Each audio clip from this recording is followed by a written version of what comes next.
Greetings, everyone, and welcome to another Monday night on Black Men Being Brutally Honest. I am Kev, and as you walk in, please do hit that like button. It's for the algorithm. Likes are for free. If it's your first time here, of course, go ahead and hit that subscribe button as I do live broadcasts and pre recorded content. That is directly correlates with the things that are going on with us here in the Western culture of blacks because I can't really say that we're a community now. We're so split, and no one is willing to take the blame for that. And, that is definitely unfortunate for all of us, but it is what it is. It's going to um, it's going to get worse. Actually, I do believe that, and all I gotta tell everyone is strap in for the ride. That's it is what it is. It can't be. It just can't be simple for us. I mean, it just cannot. Is we are people who are uh, many years removed from the most difficult times that other groups of people or other races have created for us, but we have, you know, for a while now been in a time where we are our own worst enemy. So it's no longer other groups and other races of people. It's us now. It's us. And granted that we are not a monolith, we're not monolithic at all. That which really just means that we are all not supposed to think the same. That we are all on a different accord. It's we make that increasingly difficult, even with that being present. So, just like to thank all of you for being here. Let me go look in the comments. Orlandus, what's going on? He was here earlier. Thank you for your optimism already. And, I'll explain what my answer to that is. Um, RPM, what's going on? Thank you for coming once again. Toya, what's up? Good to see you. Hybrid Catastrophic Impact X83rd Power. Uh, then we got Jaria De Sousa. Hey Kev, did you hear that Antonio Brown say racism doesn't exist? Hmm. Uh, okay. That's shit. That's definitely not true. But with the times that we live in, um, shit. Why do we need help with that? Why does why would we? Is like we got so many issues at this point. To the point where racism. I'm not saying that racism isn't an issue, but it's starting to become secondary. I mean, seriously, I mean the lack of empathy. Yeah, hybrid. That's right. Been a few crazy days. Yeah, it has been. I mean, who knows that the death of a content creator, a YouTuber, would carry so much impact and expose so much about even us, these days. So let me get to the topic. Uh, the topic is, how do we fix the reputation of the Black Manosphere, or can we? I'll give you my answer here in a little bit, but I'll tell you what inspired this topic. Uh, what inspired this topic was the amazing Lucas. Now, I mentioned him for a couple minutes the other night, but why do I mention the amazing Lucas? Um, he was doing broadcast. He was doing a disagreement day, and he was talking about Kevin Samuels. He had another topic, but I noticed within the title it said Manosphere is trash. Now, when he did his Kevin Samuels video, which he's usually a guy that does pre-records, and for someone who has 300 some odd thousand people, as far as his live viewer count, there are guys who have far less subscribers than him that do far more live viewers. So he's not really a live viewer channel. Um, he'll have like 300, 400, 500 people watching. And there are people in this space right now that get more than that as far as live viewers. Hopefully one day hopefully one day this channel will be able to do that. But you guys who tune in every week and tune in every other broadcast, y'all give me hope that that will one day happen. But as far as Lucas goes, is like this is a person that I have never heard ever mention the manosphere. And when he first mentioned the manosphere in his Kevin Samuels video, and he was saying the same thing that a lot of naysayers say. The manosphere is just a bunch of angry guys that resent life because their dating did not work out well. They're guys who they didn't get that date to the prom. They hate women. And then he started to kind of gloat on himself and say, um, you know, uh, I don't have problems with women. I love women. Blah blah blah. And it was just the same shit. It was the same shit that a lot of people say, that there's just a bunch of guys that hate women. And he was likening it, and he was comparing it to the women who hate men that were making fun of Kevin Samuels' death. And like, what I don't get is it could be one or two black guys, and we know we do this. It could be one or two black guys that say something that consider themselves a part of the space, and then all of a sudden it's the whole fucking entire space. One or two guys say something, it's the whole space. So, and there's a reason for that. The reason for that is because that, and some of you may agree with this, some of you may disagree with this, is that Western culture blacks are extremely matriarchal. Now, there are some outliers, and the space known as the Black Manosphere is evidence of the outliers. There are, and then there are some women that are on page two.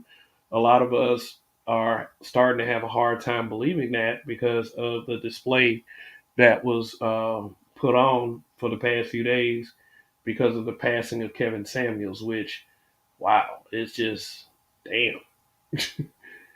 So, and the backlash has been so disgusting to the point where people are losing faith that black people can actually heal, because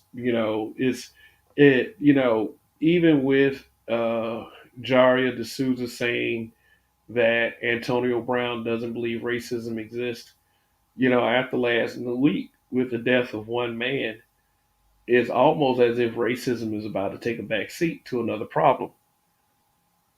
And, people don't want to hear that. People don't want to hear me say anything like that. And you know why? It's because I'm a black man. Now, for those of you who listen to me every broadcast, you don't mind hearing me talk, or else you wouldn't be here. But for the most part, we have a people, and let me use the word community very loosely, that really, really, really hate hearing the truth. We really, really, really hate when someone puts a mirror in front of us, because that would have to involve self reflection and self examination. that is seemingly too tough for us because we want to be viewed and we want to be seen as perfect. And a lot of us and a lot of that does come from PTSD for the way black people have been treated as a whole ever since the inception of the United States of America.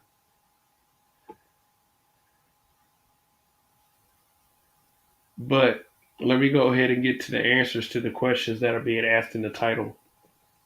How can we fix the reputation of the Black Manosphere? Um, and Orlando's is correct. We can't we can't do it. And the reason why that is within the Black Manosphere, and I have to say this, the Black Manosphere is not the problem at this point. A lot of people want to believe that the Black Manosphere is the problem. The reason why we can't fix it is because there are too many black men that are telling the truth. It's too many. You know how it is when one black man tells the truth. The truth. Not your truth, the truth. How you doing, Patricia Coley? You know how that is already. You know. And there's no correct way to say these things. There's no correct way to tell the truth. It's not. There's no correct way. Because if we don't like that truth, we vilify that person who's telling the truth. If it were if it were Tom Brokaw on NBC Nightly News, for those of you who know Tom Brokaw, or whether it was Simon Cowell, yes, I forgot the name of that show about the people who American Idol. If it was one of those guys, and they were putting up a mirror, we wouldn't mind it so much. But the fact of the matter is, every black man who has amped up popularity because they tell people the truth, men and women alike, but especially the women, because if he tells men the truth, we don't mind it so much. I mean, he'd still be somewhat hated, but then you start telling women the truth, then all of a sudden, he's from the pits of hell himself. Um, then that person is the villain, you know, especially in the YouTube streets. And the reason why YouTube is so effective for black men is because black men don't have forums where we can really speak out. Look at what the mainstream media is doing with the image of the black man. Black men have to be these old happy Negroes, these magic Negroes, and these gay Negroes. You know, look at the show Blackish. Anthony Anderson had to be a happy Negro. Look at all these commercials that are coming out for HIV medication. Who are they always showing? Who are they always showing? But you know, but when you're a black man, when you're unfiltered, when you don't have a media entity controlling you, and you're telling the truth, you are the villain.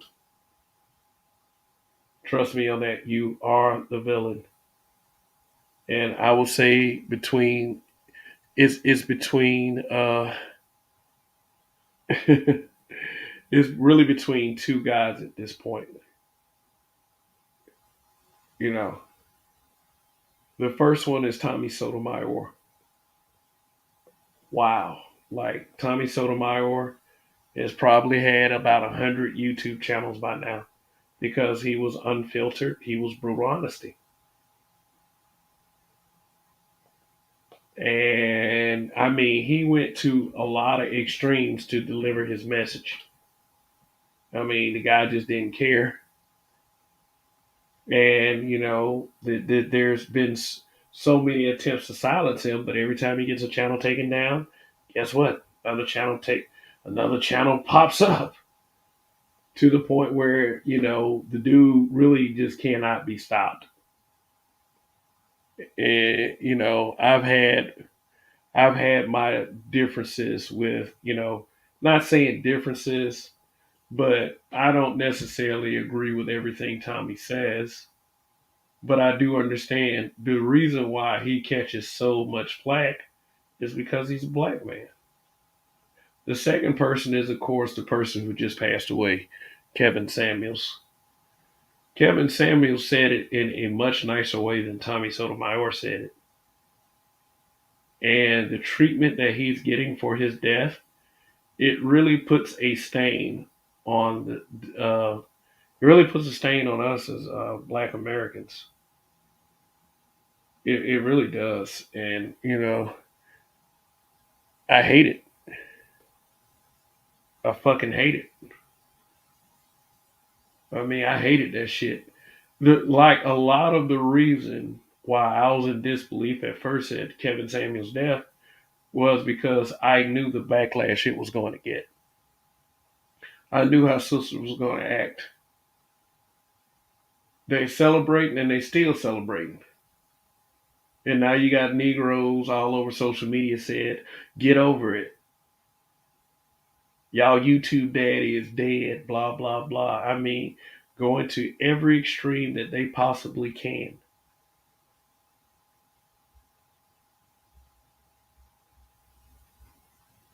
But aside from those two guys, let's talk about the Black Manosphere, a collective of men who, while we are not monolithic, have been very honest and truthful about what goes on around here.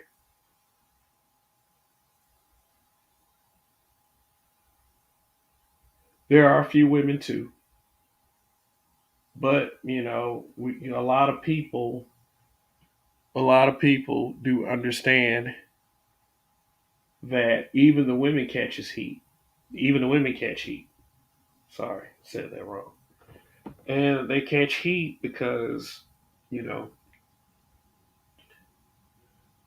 people are not too much aware or very suspicious about the intentions of the sisters that are over here. Excuse me. But since it is a collective of black men that tell the truth, then it is damn near impossible to fix the reputation of the Black Manosphere. Let me tell you something. And look, I know y'all probably, oh, he about to bring up the Facebook group again. The Facebook group gets the very same attacks, or got the very same attacks. It's calmed down, but we got the very same attacks. And what are the and the attacks are always centered around something sexual.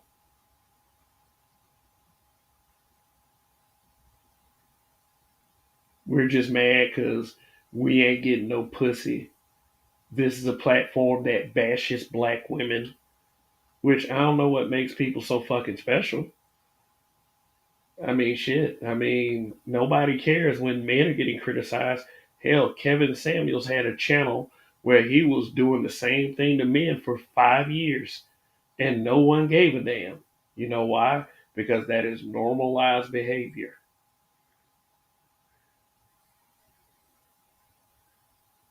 That's normalized behavior. Being overly critical of black men, shitting on black men, telling black men that we're just basically losers. That is normalized fucking behavior. But, when he started in on women, that's when all that shit blew up. You know why? Because women were not used to hearing that. Black men only been at it for a few years. Black women been at it for decades. Now, there is resentment toward black men of the previous generations for letting it get to that point. It is.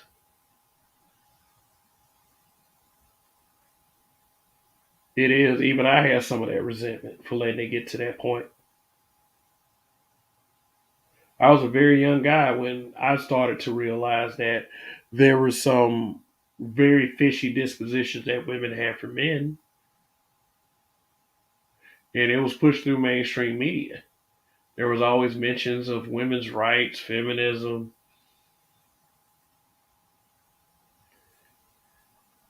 but not to the level where it is in 2022. Not to the level.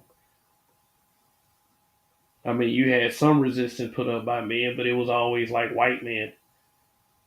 Black men just were the type that accepted it, and it was boomers, it was some Gen X, but the thing is, the back the let me see if I can find a way to say this. The it finally got to a boiling point when black men,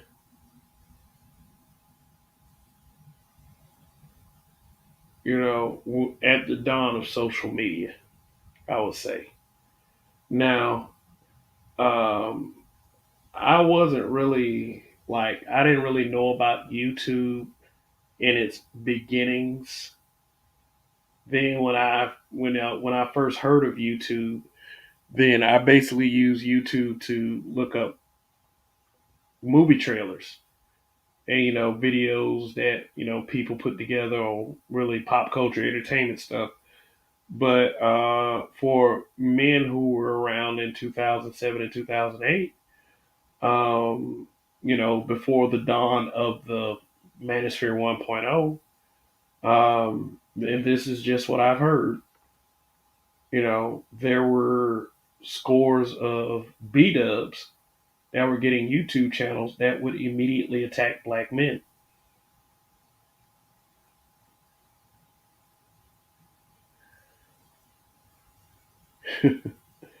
And, it was confusing to a lot of black men because, we were always taught that respect, protect, and be gentlemen to these women. If they had many things to say about black men, it was due to their life experiences. They must have gone through something. That was one of the primary excuses. They must have gone through something.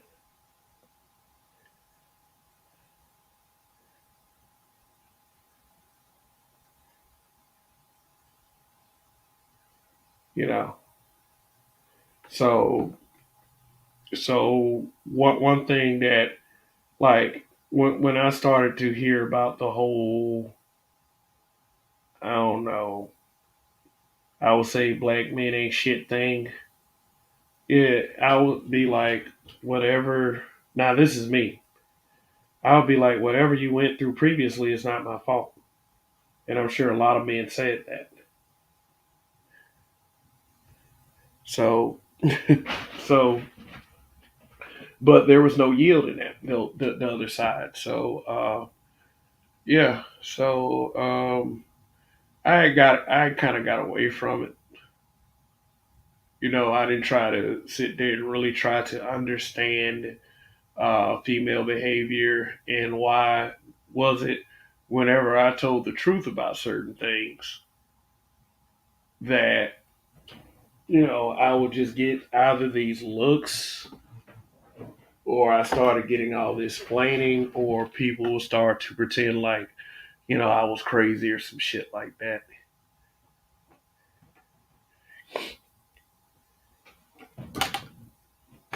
I didn't get it. I didn't get it. Oh yeah, and I started to get the "you must hate women" like back in the early 2000s because I didn't speak with a filter. I didn't have that kind of discretion.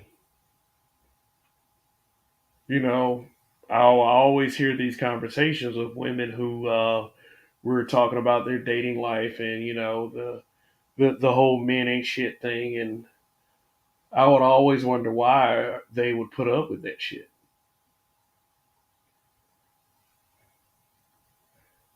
Why are you dating someone who was, well, we didn't use the word toxic then.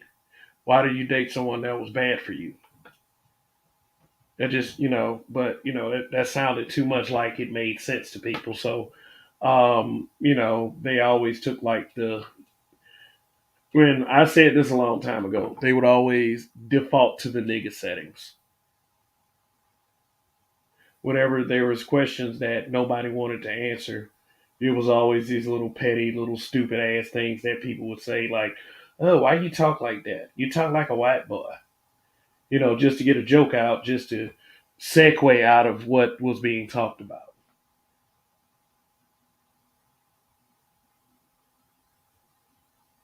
So YouTube became a more volatile spot. What we used to call the battle of the sexes is now being called the gender war, which gender war is a very fucked up term. It was, yeah, I didn't, Patricia Coley, no, I didn't care about being cool.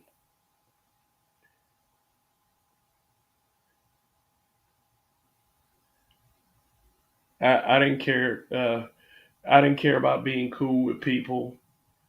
Um, it was at one point, and I was very young, where I wanted to be cool and I wanted to be accepted. But then I started to feel in the burn of starting to feel like an oddball. So I just stopped doing that shit. I just stopped giving a fuck and I just started telling people what was on my mind. Period. I started being brutally honest.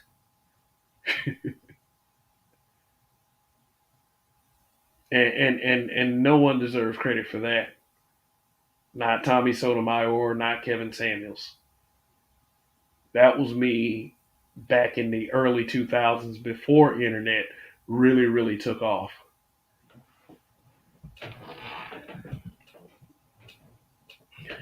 Mm, yeah.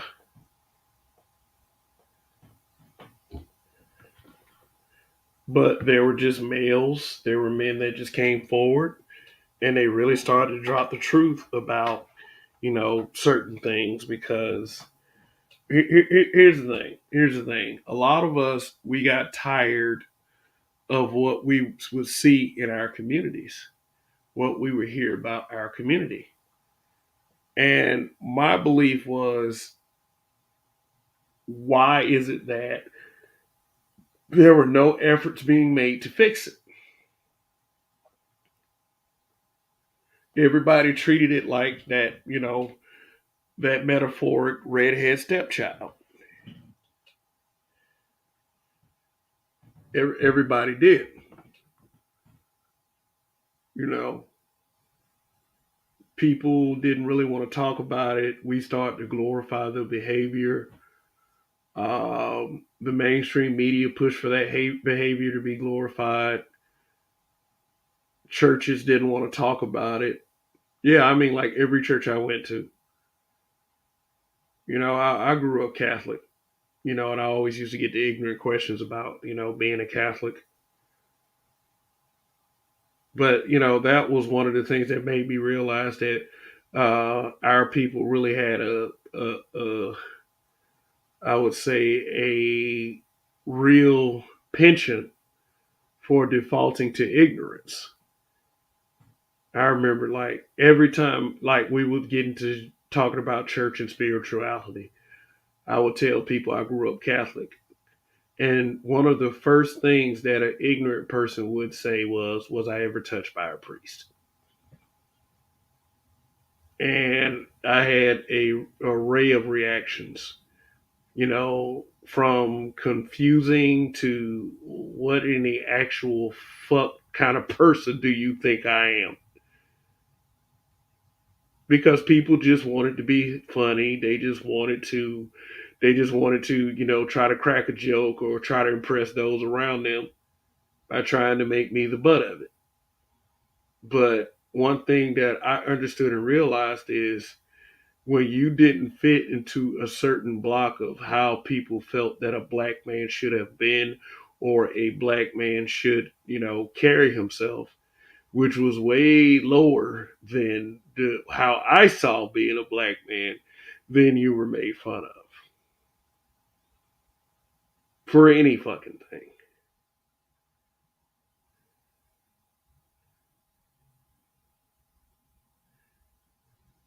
for anything. Yeah, I used to be. And it started to make me a little bit rotten with people.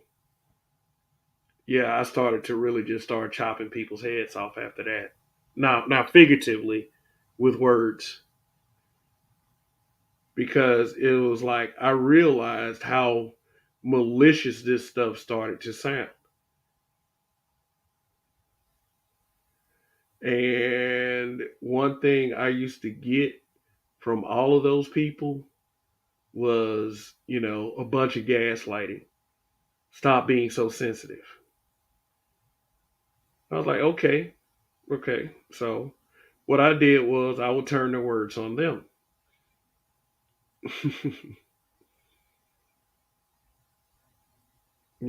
Like say, I will say stuff like, if they say you talk, if I said I talk white, I will say, well, you talk like a ignorant ghetto ebonic.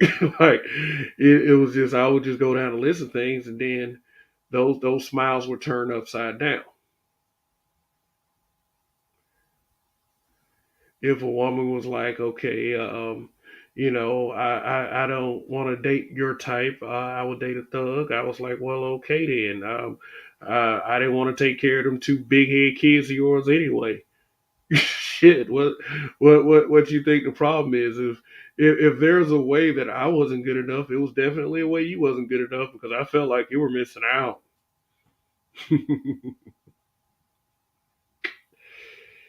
Shoot,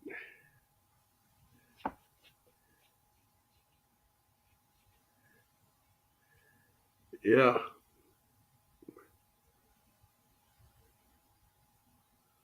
But the problems just really got worse. It just really did. It wasn't just about me. It was about a general consensus of people and how they felt. I mean, I would even notice it in the music. You know how everybody love to blame the rap music, blame the rap music? Shit, rap music got more garbage, as far as I was concerned, and I used to express that shit.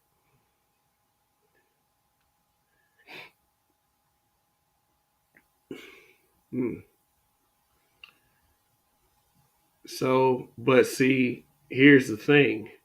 As things got exponentially worse, then there was this sentiment as things got worse is that, okay, we started to forget that there were certain mentalities that we embraced. We embraced mentalities that were very harmful and detrimental to our look as a people. But here's the thing: black men as a collective started to get blamed for that shit. Now, me being a black man, I had to try to make people understand that, look, I am not at fault for this. There are plenty of black men that are not at fault for this. We tried to fight for the greater good, and you guys embrace that attitude anyway. Like the whole era where women started to say that I need me a thug, a thug know how to do me right, but then when they ended up with the multiple kids, and then they ended up with these complexes because the crazy guys, the thugs they dated, would beat them and would cheat on them. Then all of a sudden, all black men were to blame. Black men ain't shit. The feminism that was displayed by white people in the 80s was embraced fully with a victimhood complex by the black women in the after effect of all of that bullshit. And black men started getting blamed for the downfall of the community.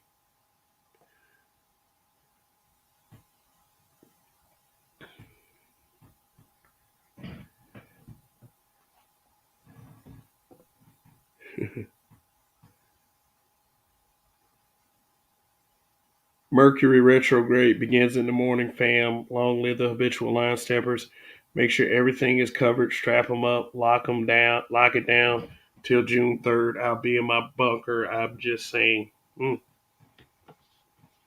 What's up, Raven Knight? Thanks for coming through. Black men got blamed for everything.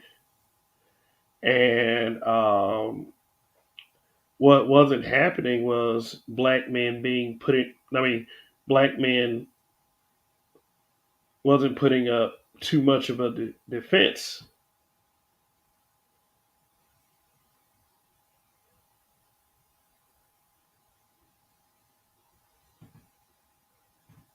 We weren't putting up a defense for it. We were very apathetic to it, extremely apathetic as a group of men.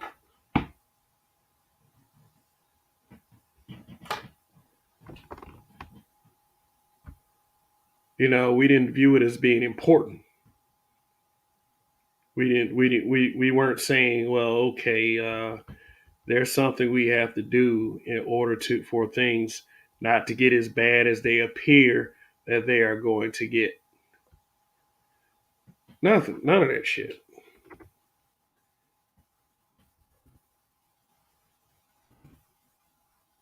I'm not sitting up here not blaming black men myself, but I do sort of blame us for the apathy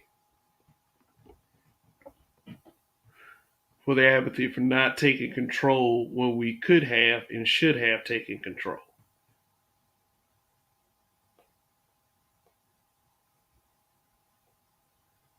So when I really started to see it, I'm not going to even lie, it was like 5 years ago. It was kind of like I knew it was coming. I started to watch certain content creators like Professor Black Truth, um, and I watched Tommy back in the day. And I thought these guys were just being a little extreme, that they were talking about random incidences, and it wasn't really that bad. I saw it as being bad, but you know, I started to gaslight myself a little bit. Maybe it wasn't that bad. But when I really, really started to see it was when Nate Parker's Birth of a Nation came out. That's when I really started to see it. It's always like the problem can be widespread, and we can kind of forget, but then one singular event can bring you right back. I had already started seeing it in the workplace about how much some of us blacks had more respect for the whites in the place than the blacks, which I'm sure some of you have seen as well. But when Nate Parker's Birth of a Nation came out and there was this huge backlash about it, I thought the movie was actually going to do well. In fact, it's one of my favorite films. The first outing of Nat Turner, the first movie representation of Nat Turner. And let me make a point about Nate Parker real quick. Here in a little bit. I thought people would want to see it, something like that. But the backlash came from the fact that Nate Parker was married to a white woman. So they didn't want Nate Parker's movie to do that well. And I think the movie only made like what, $12 million. It came out against Madea Halloween, and everybody made that excuse. Oh, sometimes black people just want to just want to laugh. They just want to entertain. They just want to be entertained. But a lot of the black feminists were like, they brought up Nate Parker's old case where he was being accused of rape and sexual assault. And then the fact that the girl had killed herself since then, they used that too. All along with the timing of Snoop Dogg doing that Instagram post saying that he didn't want to see any more slave films. He did he pointed out Underground, the WGN series, as his target. And it was a time it was all weird, but the hypocrisy of not wanting to see Birth of a Nation succeed because Nate Parker married a white woman was very telling because the color purple, which wasn't even based on real events, was written by Alice Walker. And Alice Walker, while she was writing The Color Purple, was married to a white man.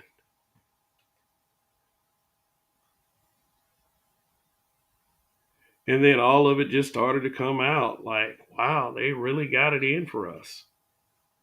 They really, really, really got it in for us.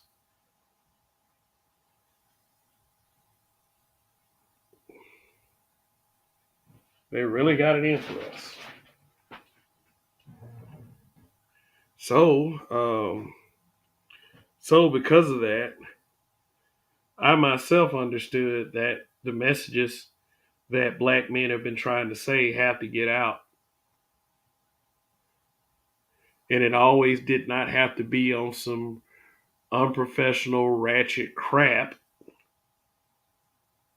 So, really, after the whole Birth of a Nation debacle, and I was a part of quite a few black Facebook groups, and they were all messed up. They were all messed up. It was one group in particular, I believe it was called Pettyville Central. There were two posts that did well. There were two kinds of posts that did well in that group. The first post was, and it always came up. Why do black men like white women? And then the post would immediately get flooded with comments about how black men were sellouts, black men were coons, black men like white women, black women hate their moms. I mean everything.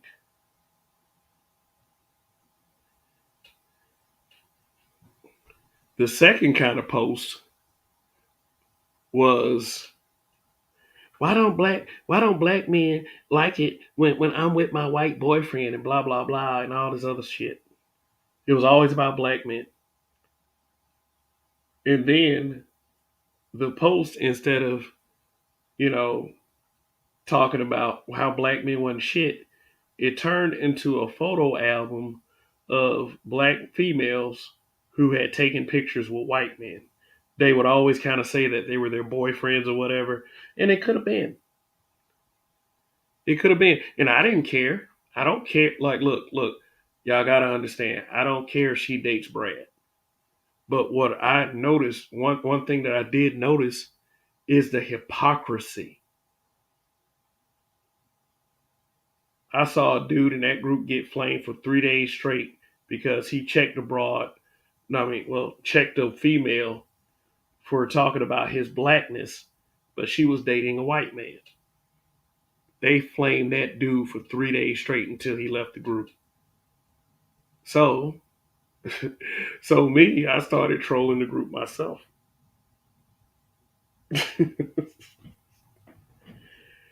And let's see. So, on to another group.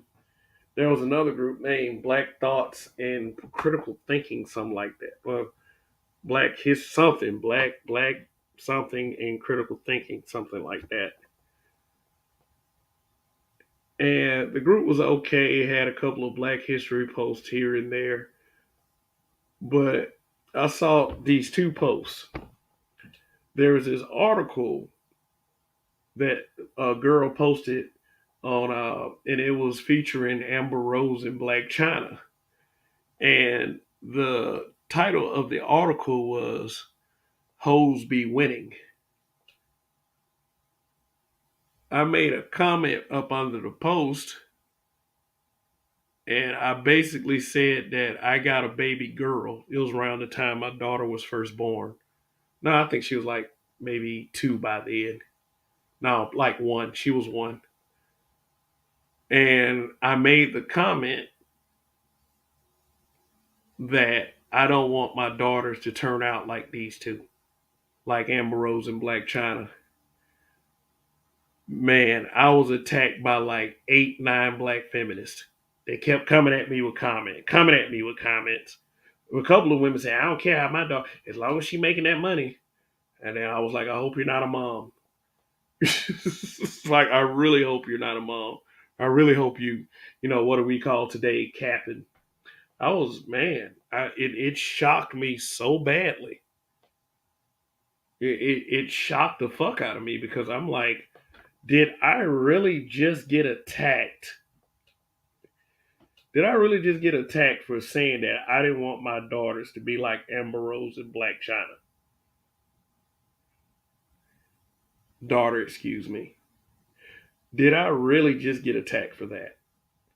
Did I really just get called a sexist and a misogynist for wanting a better direction for my kid?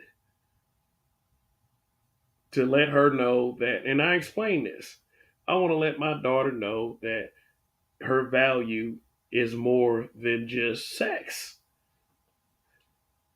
And boy, they did not like that. But here's the funny part, I carried this to my circle of friends. I carried this thing to my circle of friends. The first thing one of the guys said in the circle was, "Oh, you argue with people on Facebook." I'm like, "Sir, first of all, sir, where the fuck did this come from? Second, why would I just want to argue with people on Facebook because I said I don't want my daughter to end up like Amber Rose and Black China? Amber Rose is black. I mean, straw man arguments. I say, I don't care. I still don't want her to end up like that. You just want to pick on black women.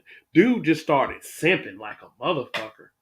I'm like, and this is one of my longtime best friends. You mean to tell me that you really have a problem with me saying that I don't want my daughter to end up like Amber Rose? You don't care about your daughter. You just want to pick on black women. I'm like, where the fuck is all of this coming from, dude? Seriously. That shit turned from a discussion to an argument. So when people say it's just on the internet, let me let you guys know something right now. It is not just on the internet. And I've always told people, these conversations we have here, carry it to family members and watch the reactions you get. You will learn that it's very real right then and there. I'm like, what the fuck made this guy act like this? Now, granted, this was the friend that liked to debate. He liked to debate. But he became so wound up when I said something like that. Even like what is like Habit Catastrophic be telling me. But she thick though. He started to say things, man, hey, let me tell you, you were married, you was trying to fuck the both of them. I'm like, dude, it doesn't matter. It doesn't matter.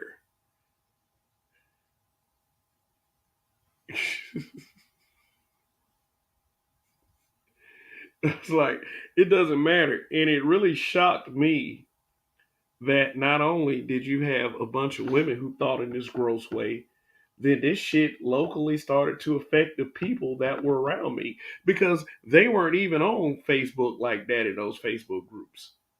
And the thought process was dirt. Thought process was fucking dirt. To a point where a best friend of mine told me, you don't care about your daughter. All you want to do is pick on black women. I was like, nigga, fuck you. You a weak ass nigga. I ain't never heard such weakness being displayed out of you. I mean, he's still my friend. But it was like I had never been so incensed to call him a weak ass dude. You are a weak ass fucking dude.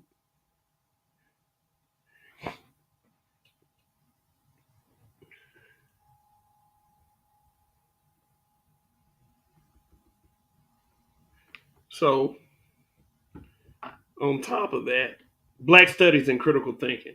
Thoughts men aren't supposed to think. Yeah, it was called Black Studies and Critical Thinking. But the group was overrun by feminists.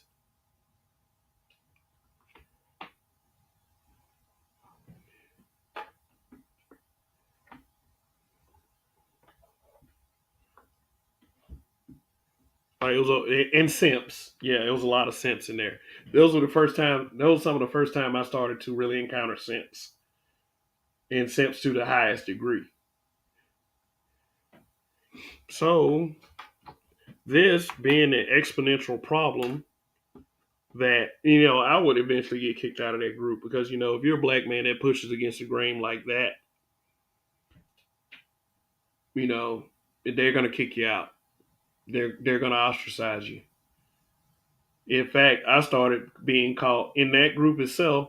I started being called a Tommy Sotomayor wannabe, and I'm sitting up there like I'm not around here calling y'all black bitches. Maybe I should start, but you know, it just all I've done was push against all the stupid shit that I would hear. So due to the whole Nate Parker thing and in the thought processes that I would consider trash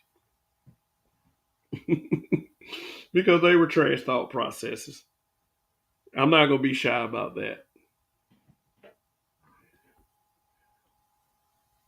On April 28th of 2017 at 4:45 in the afternoon, I created Black Men Being Brutally Honest with Everyone, and in parentheses, and their moms.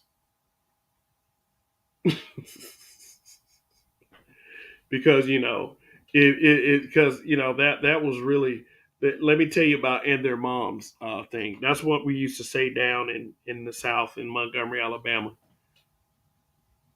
Like dudes would say, "I'll whoop you in front of everybody and your mama," or they would say, "I'll cuss like something negative. I'll cuss you out in front of everybody, God and everybody," or something like that.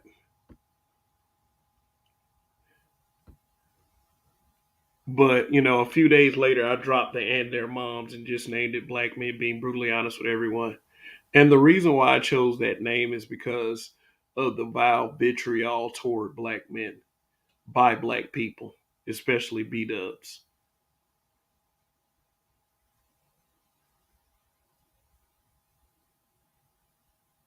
Now, what I'm getting to is why I don't believe the Black Manosphere's reputation can be fixed.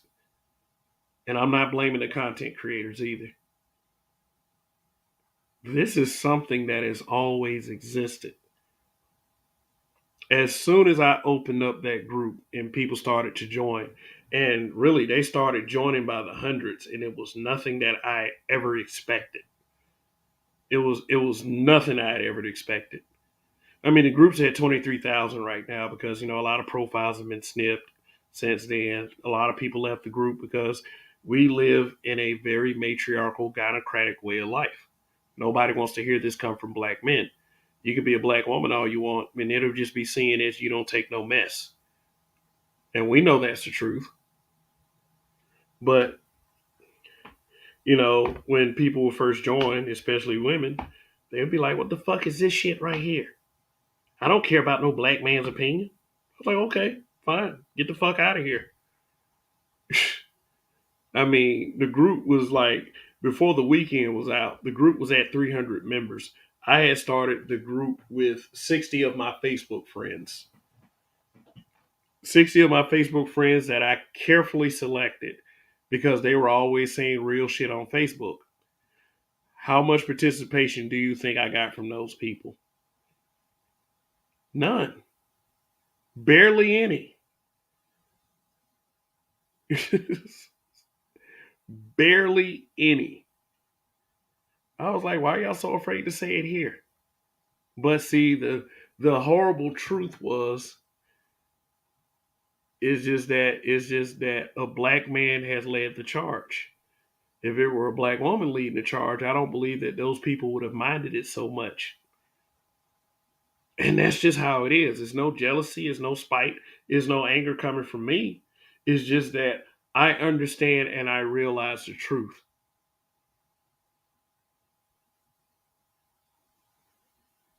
I realized it that our people probably resent us more than the races do. And that was something that was hard for me to accept. It was something that was extremely difficult for me to accept. I didn't want to accept the fact that our biggest opposition now was our people.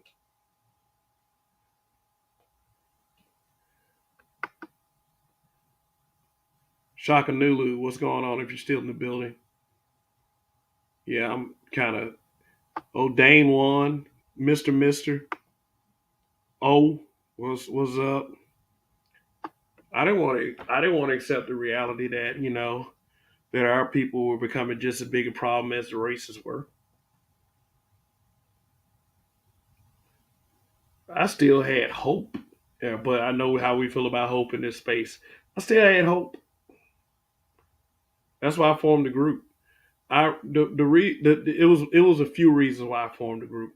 One of the huge reasons was I really wanted black men to take front and center.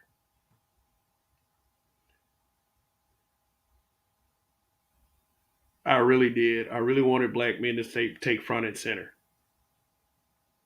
A lot of black men didn't understand why I was letting women in the group. A lot of people didn't understand why I would let some white folks in the group.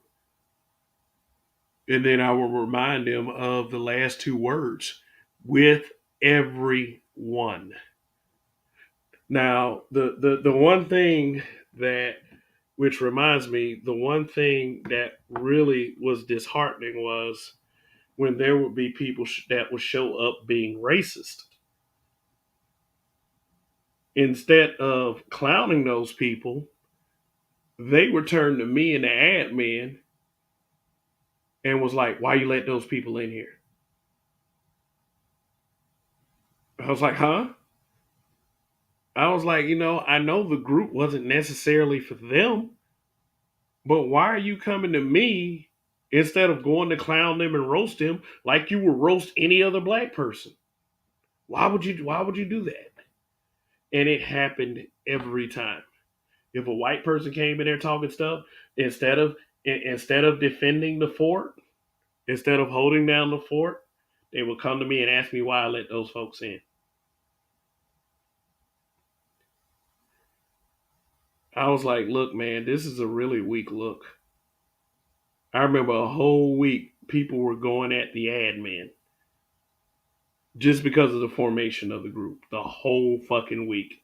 And then one white dude decided, like, and like I just got through saying, it was this one white dude that just started dropping in bombs. People cared more about attacking the black admin than telling that motherfucker this, than roasting that motherfucker. Basically, it was one of the saddest things that I ever witnessed. It was one of the saddest things that I ever witnessed.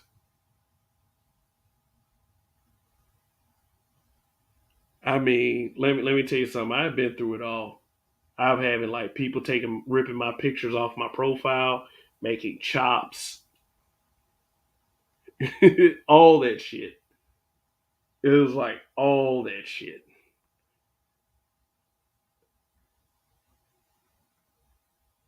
That's when I started to get the hints of the forgiving spirit of black people when it came to other groups of people. I didn't really think it was that bad. It almost made me wish I didn't form the group because I had to witness that.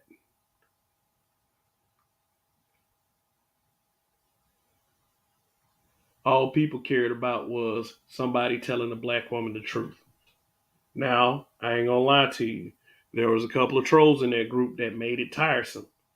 You know, like what y'all call SBE, shame, blame, and explain. Black Guru Strikes. What's going on? Anthony Drosos, what's up? The Barker TV, how you doing? Thanks for stopping by. There was a couple of guys that really got tiresome on, but for the most part, the group wasn't like that. It wasn't as bad as everybody was making it out to believe because there were a bunch of black men that were telling the truth. And there was a couple of black women that were telling the truth as well. But you know what happens when that happens? You're a pick me. I mean, for real. It was just like When one of those females showed up and she started telling black, like, this is what I did not understand. Now, the reason why I'm talking about this is because this has a lot of similarities to what goes on in the space today. But when one of those females showed up, it set the group on fire. It set the group on fire. Like there was one girl that was telling the women, you need to learn how to cook, you need to learn how to be more feminine in your approach. And it bothered them so bad that they were reporting her account and getting her damn pages blocked. It had gotten that bad. Some of those girls would actually leave the group because they got tired of their pages being reported.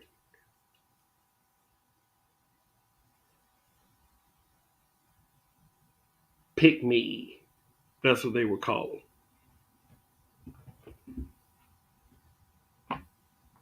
A lot of the oh man, what memories? But man, they used to get they used to try to torch me. But see, here's the thing: I didn't back down from any of that shit. You know why? Because whereas they was trying to do me like that, I was way quicker than them. I used to say some really foul shit to them people. Shit that I didn't know that I could say to a human being.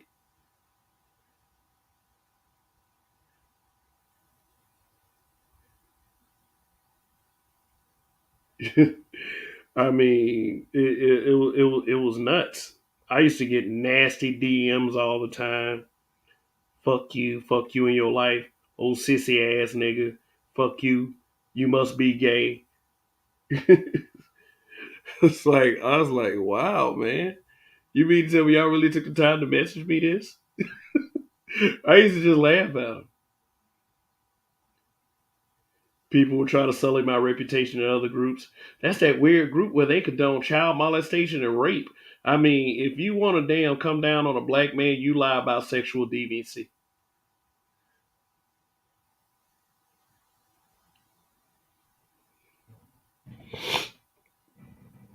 But hey, those were the days. Those were the days. And explaining all of that is why the reputation of the Black Manosphere cannot be fixed. It cannot. It just is no way to do it. It's not a how we do it. It's not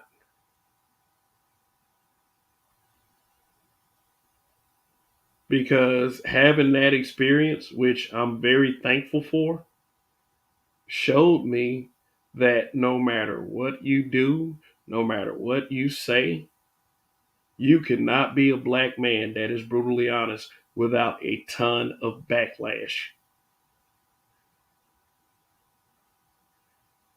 You can't do it. Not, I mean, you have the ability to do it. You're not being restricted from doing it. You know, you can do whatever you want. You're a grown ass man, and that's what I try to get a lot of you to see. Yeah, shaming tactics, hybrid. It was shaming tactics, and all of it was used on me. Every every shaming tactic that you can think of was used on me just for creating a platform where black men could speak freely. Every shaming tactic. RPM, I do it anyway. Don't do it unapologetic. Maybe there is a way to fix the Black Manosphere's reputation. And I'm going to say this. Listen very closely. I'm at 5 words. Do it twice as hard.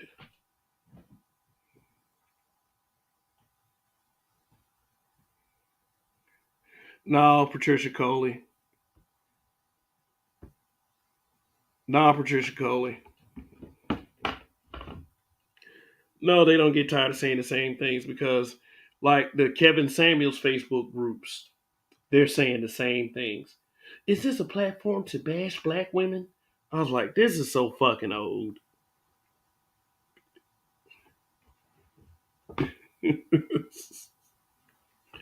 You guys just mad because you couldn't get no pussy. You guys just mad because you got rejected in high school. Like I said, it's the same old crap. It was the same crap that the amazing Lucas was saying the other night about saying the manosphere was trash. It's the same fucking playbook. The same playbook. Over and over and over and over and over again. The same one. Nothing's original. All the shaming tactics they hit the Black Manosphere with, it's the same playbook. I've seen it so many times. Y'all hate women. You guys are guy. I had a dude write a whole 3-paragraph Facebook post, and somebody directed me to it, calling my Facebook group a black woman hating group. We're coons. We just want to separate the black community. We don't want black men loving black women. It's a guy group. I challenged this man to a debate immediately, and he never answered. I was like, well, talk to me about it. You tell me why. Because you know why? When people tell lies like that, they don't want their lie challenged. Just like when I asked, that question, the Bunker TV was even on that post in my community tab. So why do y'all hate the Black Manosphere? I didn't get a straight answer. And everyone has always had these weak ass retorts and arguments. Will never answer. It'd be the same ones that always talk about. They always talk about, oh man, this space. Always trying to find a way to dismiss this space. This is an opportunity for black men to finally capitalize on the narrative. I don't know if y'all agree or disagree with it. Shit.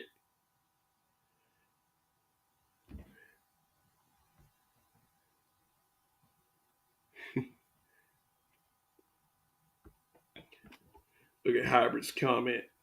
Now, if I had been like reading your comments, then sorry about that. I usually read the comments and be a little bit more engaged with the chat, but I had to get some of that out. They said they don't want black men to have a space. Also in colleges, they don't like men having their own spaces too.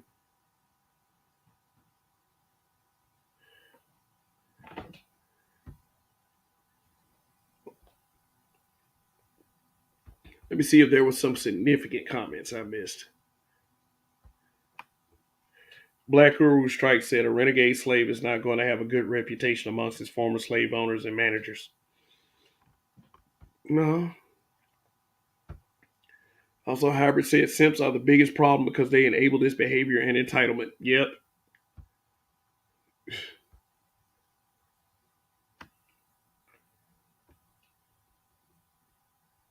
A lion in the winter says that's why we shouldn't be concerned about what they think of the manosphere. As a matter of fact, we seem to reach more people as we are. Man, let me tell you something. Jason Whitlock mentioning the manosphere like that, he called Kevin Samuels king of the manosphere. Now, that's debatable, but it's kind of like that probably might as well be true since he had the biggest sub count. But the word manosphere is finally getting out there as it pertains to black men.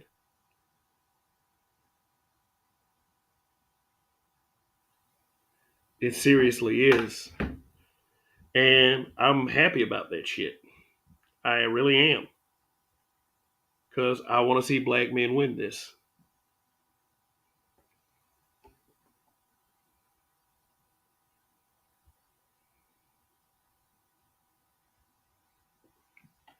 But, but, but there's always going to be some resistance and some kind of pushback on that.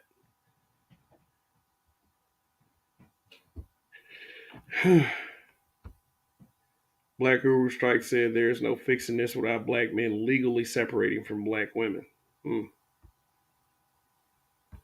Hybrid catastrophic impact X83rd power said whether they hate it or love it, it will be heard. Yeah, absolutely.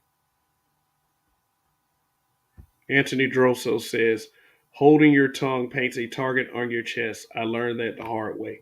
Here's what else I learned. If you're quiet, that doesn't make it any better. If you're quiet, yes, and that's kind of what you said, it does not make it any better. I'm not the look, I'm not the one that feel like that shaming actually works.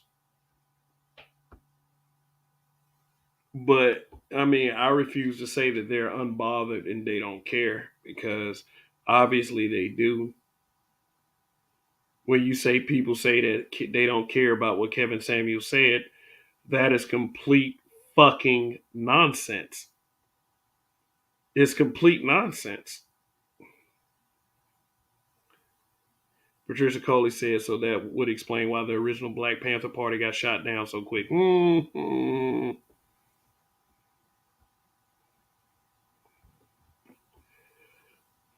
The Manosphere isn't for all. Keeping up with what Uru said about renegade slaves. The message of the renegade slave, i.e., the modern day Maroon warrior, is only for other renegade slaves.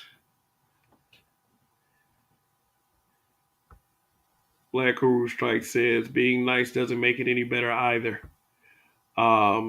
Hybrid Catastrophic Impact X83rd Power says, the bully will continue to pick on you if you don't fight back. Yeah. Yeah, they do. Yeah, they do. And they're going to use the same bullshit tactics. They're going to use the same playbook.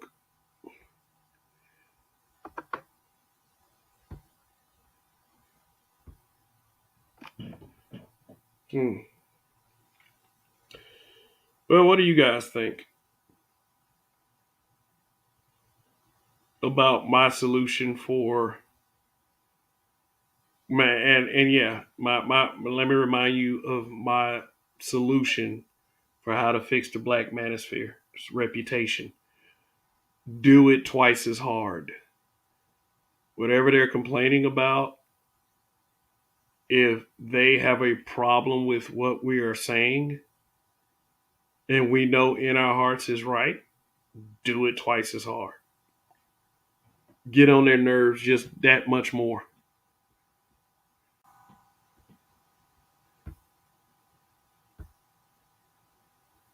Oh, what's going on? We have the elder Black Guru. What's up? Hey, how you doing, Kev? Thanks for having me up. I hope I'm coming in clear. Yes, you are. So, what are your thoughts on what has been said so far?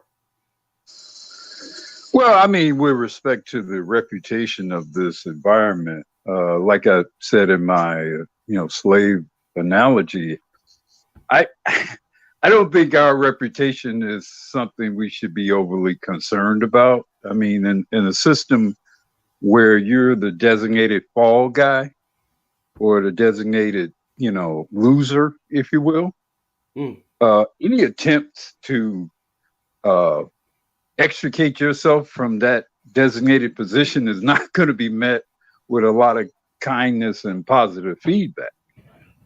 So I think the fact that, if this environment does have a bad reputation, I think it's all for the right reasons, frankly, because there's not much negative that comes out of this environment. You don't have any Unabombers, if you will, coming out of this environment. You don't have any child rapists or whatever, if I may, use such an extreme example. There isn't much of anything that has come out of this environment that is of ill repute. So it's all just conjecture and subjective interpretations, all of which triangulate back to you guys aren't doing what we told you to do.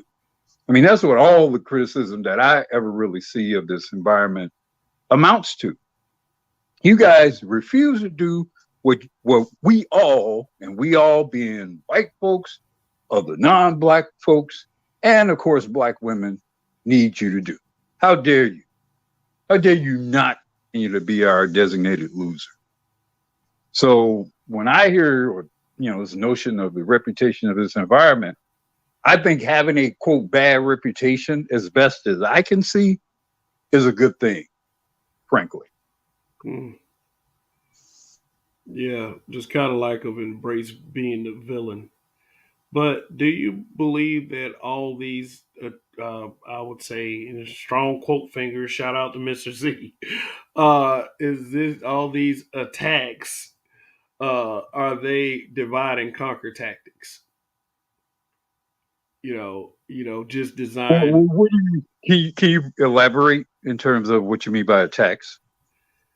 Well, the whole we're just here because we're mad at women. We're upset because of things that happen in our lives. We hate women, so they bring so much heat to the space where it weakens the foundation and the resolve of men and make them ashamed to actually be here in the space. Well, You I know, think it's a mistake to not allow men to be rightfully disappointed in women, in how they've been treated, in being rejected, frankly, for fallacious reasons. If you're a good, decent, hardworking black man, productive, why are you not entitled to a decent life mate? Why would you not be? hmm, If you were good, you got your certification in HVAC, and clocking in at 80 grand a year, and you pay your bills on time, and you've met. Why are you not entitled to a decent woman? Why would you not be in a regular world? hmm, I mean, that's just how because in any other environment, certainly the Latino equivalent of what I described would have him a decent looking wife and probably about 5 damn kids. hmm, We know that. So why would the black man of that particular description not deserve a decent wife and family? Why would he not? And why would he not be disappointed by not being able to achieve that? hmm. And why, pray tell, is he not entitled to complain about that? Why? Yeah, and they always tell us that we should be leading. We're supposed to be the leaders, but we're not supposed to voice anything, which is very strange and There's weird. nothing in black society culture, certainly especially the last 40 years, that does not in any way support black men leading, including and especially black women. Black women have collectively have zero interest in black men leading. Mm, And when the only time they ever reference to us leading as a means to somehow shame us, that's the only time they ever really care about the phrase black men leading. Otherwise, the actual execution of such, that's one of the very last things black women collectively want. So I don't even, we were talking about women being in this environment. Look, you guys, you content creators, do whatever you think is necessary to communicate your message and affect your agenda. I applaud your efforts. I just give very little stock to what women say. I think it's almost always deception, sleight of hand, gaslighting. So, fine, if you want to let them talk in this environment, fine. Just don't give too much credence to it, please. mm. Oh, I've always been a believer in black men should take the lead in environments like this. I mean, because they're supposed to be environments designed for us. Now, when they step on panels and everything, if they take their time to take step on the panel, I will just give them their couple minutes and then. But I've never been really I've never not allowed men to say what's on our minds because that's the whole point. We have been silent for so long about it, and maybe not all of us, but the vast majority, we have been so silent about it to the point where it when we do speak, it's like a surprising shock to people who are not used to hearing it.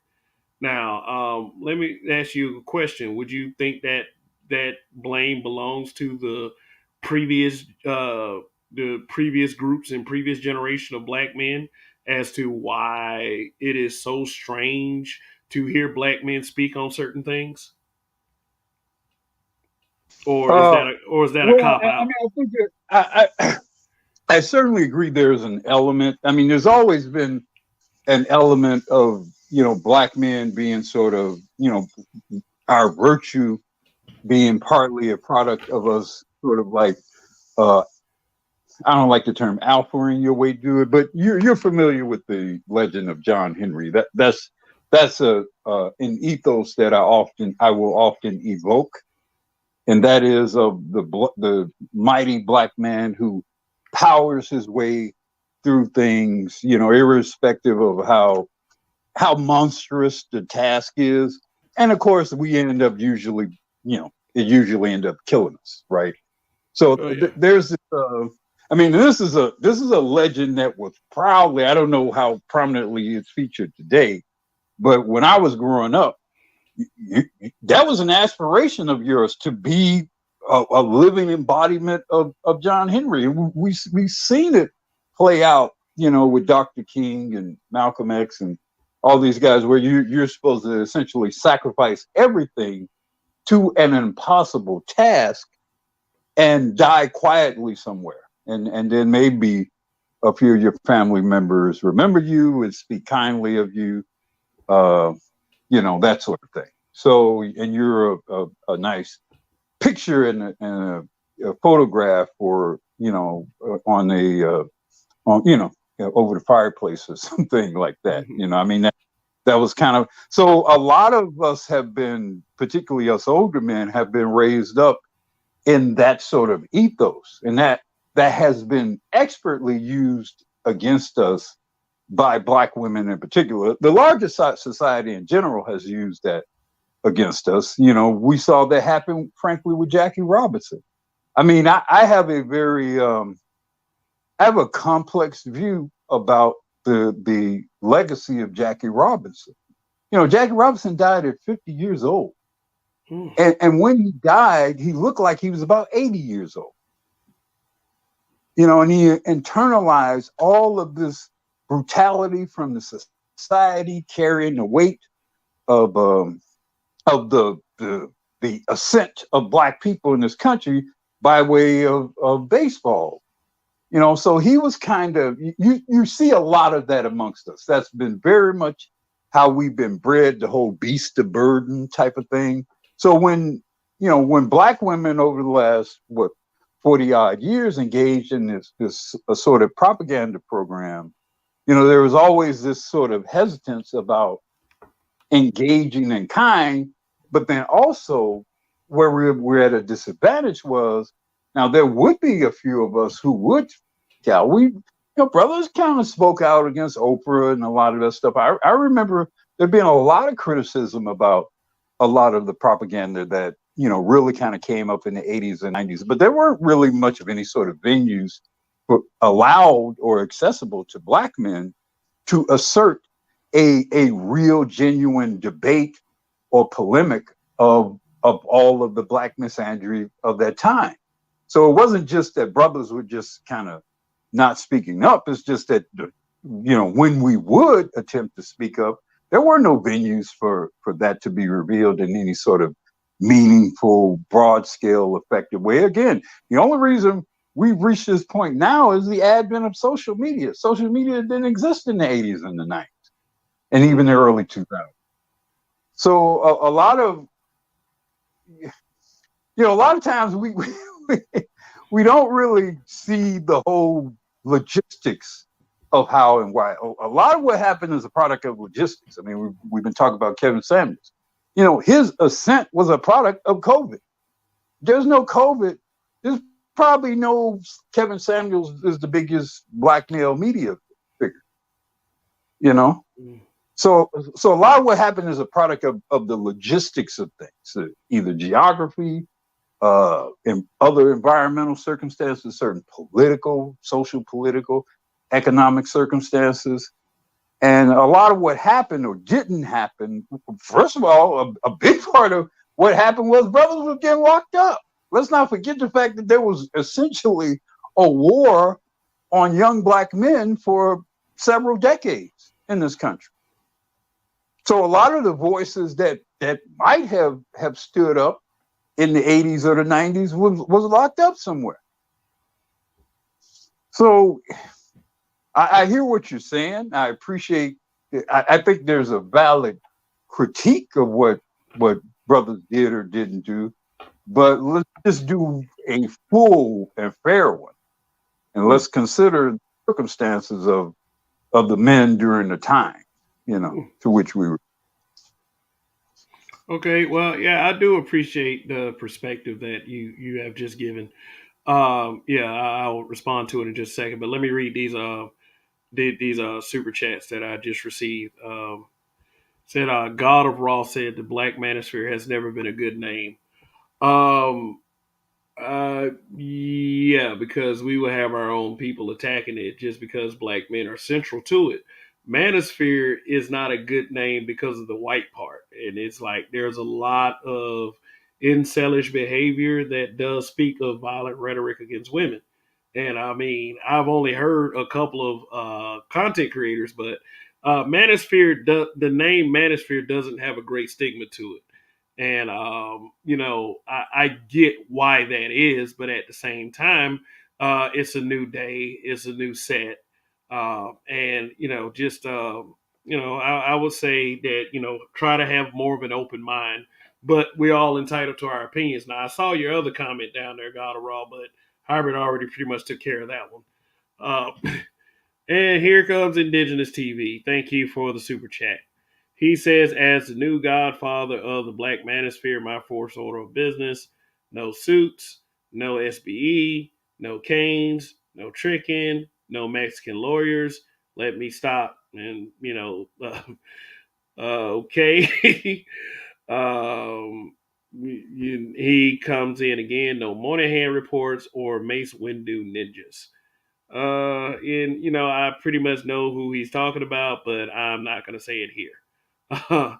is is and Most of that flew clear over my head. So if you're willing to interpret what all that means, I'd appreciate that. But I regret not really understanding the point of that.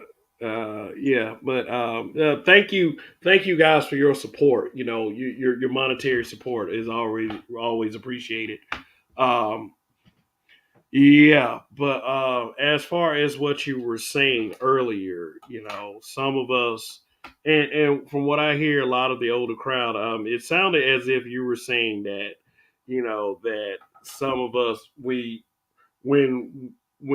some of us did speak up, then we were shut down, basically, because we were never really given the platforms to do so. The platforms were provided by people who were against us anyway, and the instruments the instruments that were used usually against us were the black women, because it was like every time they were given a platform, especially a talk show, whether they were the guest speaker or the host, then it will always be something about black men. And You know, go ahead. let me share something with you. I had an opportunity to appear on the Oprah Winfrey Show back in the day. Oh, And I won't put detail about it because I was actually on the show. And it was basically a hit piece against husbands. And the way it was actually set up, Kevin, I was eventually, I would have ended up being the supervillain of that show. The way they set it. And it was only because, I peeped game while they were setting it up, while the producers were setting it up. And I kind of backed out of it, the extreme part of it. So there was still some misandrous presentation of myself and the other men. It was basically evil controlling husbands type thing. Oh, okay. And yeah. Oh, yeah. Oh, yeah. And my wife wanted to be on the show for reasons. I won't say why she wanted to be on the show, but it wasn't for that reason. I'll just say that. But the whole thing was being orchestrated in a way to demonize men. And so, but when I backed out of it, they minimized my being featured on the show. See, that's what happens. What happens is you either go along with the bullshit, or certainly during that time, this was the 90s, you either go along with the bullshit or you don't nobody see or hear from you. Look, I was on the set of that show, and the only straight guys I saw in the whole environment were the two black security guys who I think had previously played in the NFL or something. I mean, they were some fucking monsters. But everybody else was fruit fly as fuck running around there. So I mean, that's the environment that black men were competing against back then. And I mean, I don't know. I think, are you from Chicago? Maybe you are. Oprah owned this joint, man, back then. No, I'm not from Chicago. I'm from Alabama. Well, I mean, if you are from Chicago, you know exactly what I'm talking about. I mean, before she left for California, I think she owned this town. So I mean, that was the environment. So yeah, some brother, you speaking out. Brothers spoke out against the down low thing and all that type of stuff. Well, nobody want to hear what brothers had to say about that stuff. That was all the waiting to exhale bullshit and the Terry McMillan bullshit. That's what was being featured. They didn't care nothing about any story. A woman marries a Jamaican national, goes somewhere, has a trip, married Jamaica that she supposedly didn't know was gay, and black men were blamed for that shit. Because you had to go somewhere else and get it, you went out of the damn country to find a gay guy, and that's black men's fault. And then you get to make a movie about that shit and make millions of dollars off of it. That was the world brothers were in back then. Brothers weren't supporting that shit. Brothers were speaking out. Brothers were saying that was some bullshit, but didn't nobody give a damn. Well, look, until social media, nobody gave a damn about what black men really thought about things. Nobody. Yeah. They give a damn now. Yeah, that's only because, like I say, we renegade slaves. Renegades say that's an interesting way to look at it. We're the renegades, like Nat Turner, and we Nat Turner, and we saw how they treated Nate Parker. Yeah, they treated him very poorly. I mean, they still haven't. That was a sabotage about the movie business. That didn't have anything to do with Nate having a white wife. All that was smokescreen. They wanted to sabotage that movie because they were scared about how black men in particular were going to respond. And so they made that all about Nate's having a white wife and some trumped up rape charge that he beat a black guy in the fucking middle of fucking white ass, inbred ass Pennsylvania, where Penn State is, beat a rape charge by a white woman. How in the hell does that happen with an all white jury? You gotta be, and if you beat that rape charge. You gotta be. Yeah. Well, they showed you that. But that didn't matter. That didn't matter to anybody, did it? No, it didn't. It showed like it showed had the help of a black feminist. Exactly. And they were hired. I'll bet you, I would bet my right arm, those chicks were hired by industry executives. I would bet my right arm on that.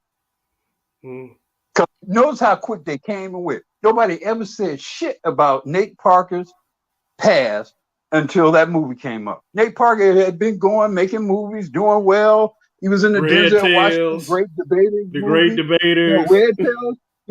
All the reviews about him were positive. How is it he got all the way up to that point, but with nothing but good things said about him. And then as soon as he does that movie about the liberation of black men leading their own liberation, when that comes up, all of a sudden he's a rapist and he loves white women and all that. How does that happen? No, that all that was orchestrated by the industry, in my view. That didn't have nothing to do with his marriage and nothing to do with his prior history. That was all about them sabotaging that movie, and they paid to do that. Yeah, and also like he didn't do that movie in the way that they wanted him to do that movie. You know, because of the distribution of it and all that, he wanted to have control yeah. over how it was distributed, and and then he also would not do the thing that they do in all these films: insert a white savior. Yeah. Yeah. You got to have a white savior, like Django. I mean, you got to have Christoph. Christoph Waltz, like in 12 Years a Slave, the movie I only watched one time. Brad Pitt. You got to have Brad Pitt. You got coming out of nowhere, fucking nowhere. To save the day. Yeah. And then even with Hidden Figures, the movie where black women use math to save white people to get them into space. Kevin Costner was a made up character. Yeah. Well, yeah. Kevin Costner was a hero. Of course, Costner's a hero. I mean, this is America, damn it. Yeah, but let me read these super chats. We got the officer of the goddamn law, Charles Faulkner Jr. Woo! Time for the leaders of the Black Manosphere to lead. That's my Rambo. I'm financing that Rambo, that Charles Faulkner Rambo. And he said, which means all of us. Yeah, I agree, man. It's up to the content creators of the Black Manosphere to carry the torch for the void that Mr. Samuels left. And I mean, it's a shame. It's a shame that it had to happen in that way. But I mean, shoot, this space right here was always an opportunity for us to take the bull by the horns. And I would wholly agree with that. So thank you for the super chat, officer. And an RPM as well. And we have to be careful. Oh, pardon me. Okay, yeah, he says LLTHLS, long live the habitual line steppers. Long live, my brother. So go ahead. Well, we have to be careful not to allow the speculation and innuendo about how Kevin died distort and diminish his legacy and the effect that he had in this environment and beyond, because that's what they're going to do now. It's going to be all about the Latina side piece, and I mean, you know what they're going to do. So we have to be careful. We have to be strong and smart enough to avoid all that and focus on that man's legacy, focus on his impact, and not allow trails of pussy, so to speak, to distort and distract from what was really important about what he did. Yeah. But one thing that they did do was it kind of dispelled the narrative that he was playing for the other team, and I've seen that go. Oh yeah, everybody's talking about that now. Yeah. It's like and they tried everything to tarnish that one thing. Once they said she was big, she was fat. Then they tried to say that she was trans. then it was like, well, it was somebody he just. Way that man could have been a black man could be gay, doing and saying what he was saying, and that not come out. There's just no way he would have been able to get away with that. No, not at all. It was foolish. It was foolish for anybody to seriously entertain notions of that foolishness. Yeah, but it was always that slanderous speculation. Well, no slander. Let me not try to use some kind of cool wording. Well, I mean, some of it, I guess, was libelous too. I mean, to the extent that it's published or written down, I'm sure it was both slander and libel.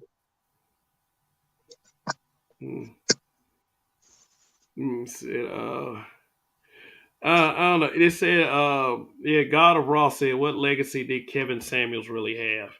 And a lot of people will maybe disagree with this because they try to do the whole hate black women thing.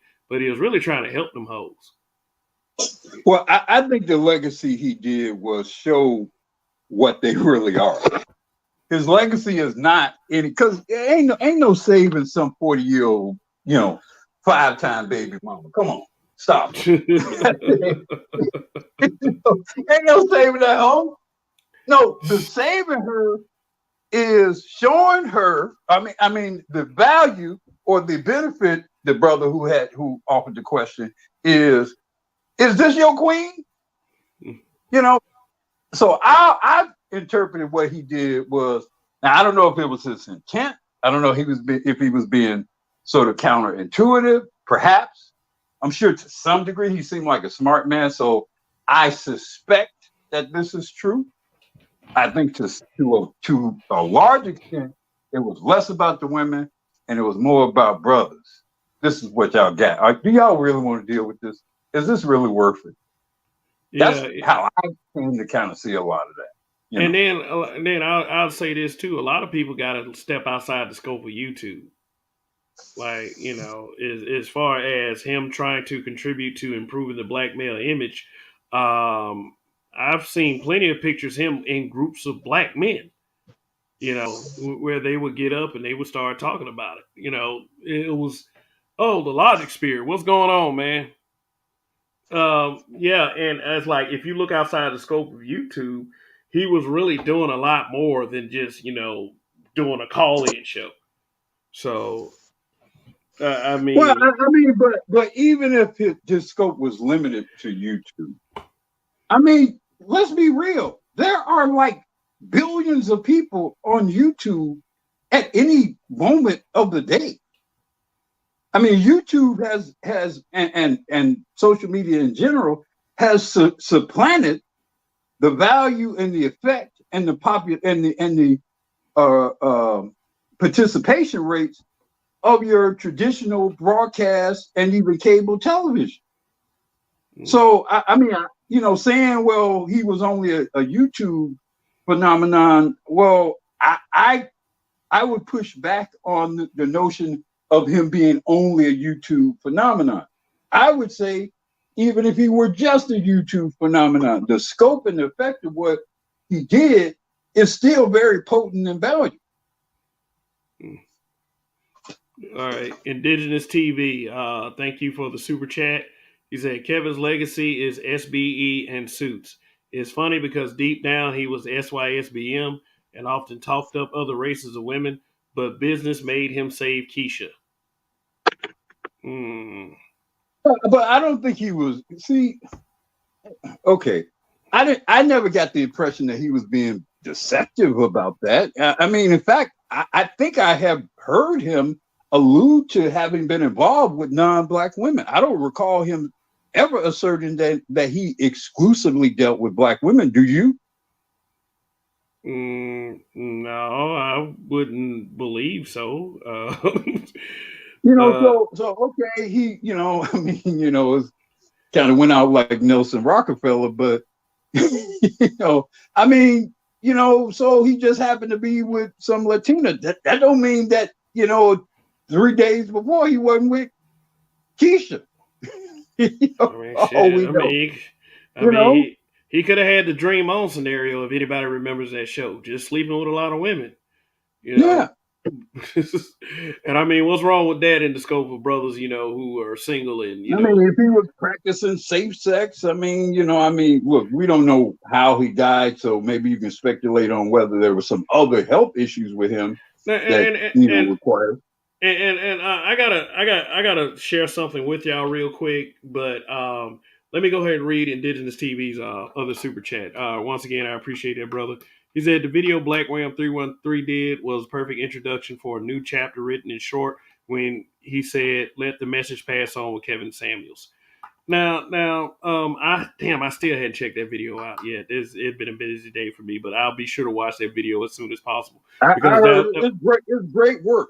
It's great work. It really is. Yeah, and I hear a lot of good things about Black Ram 313.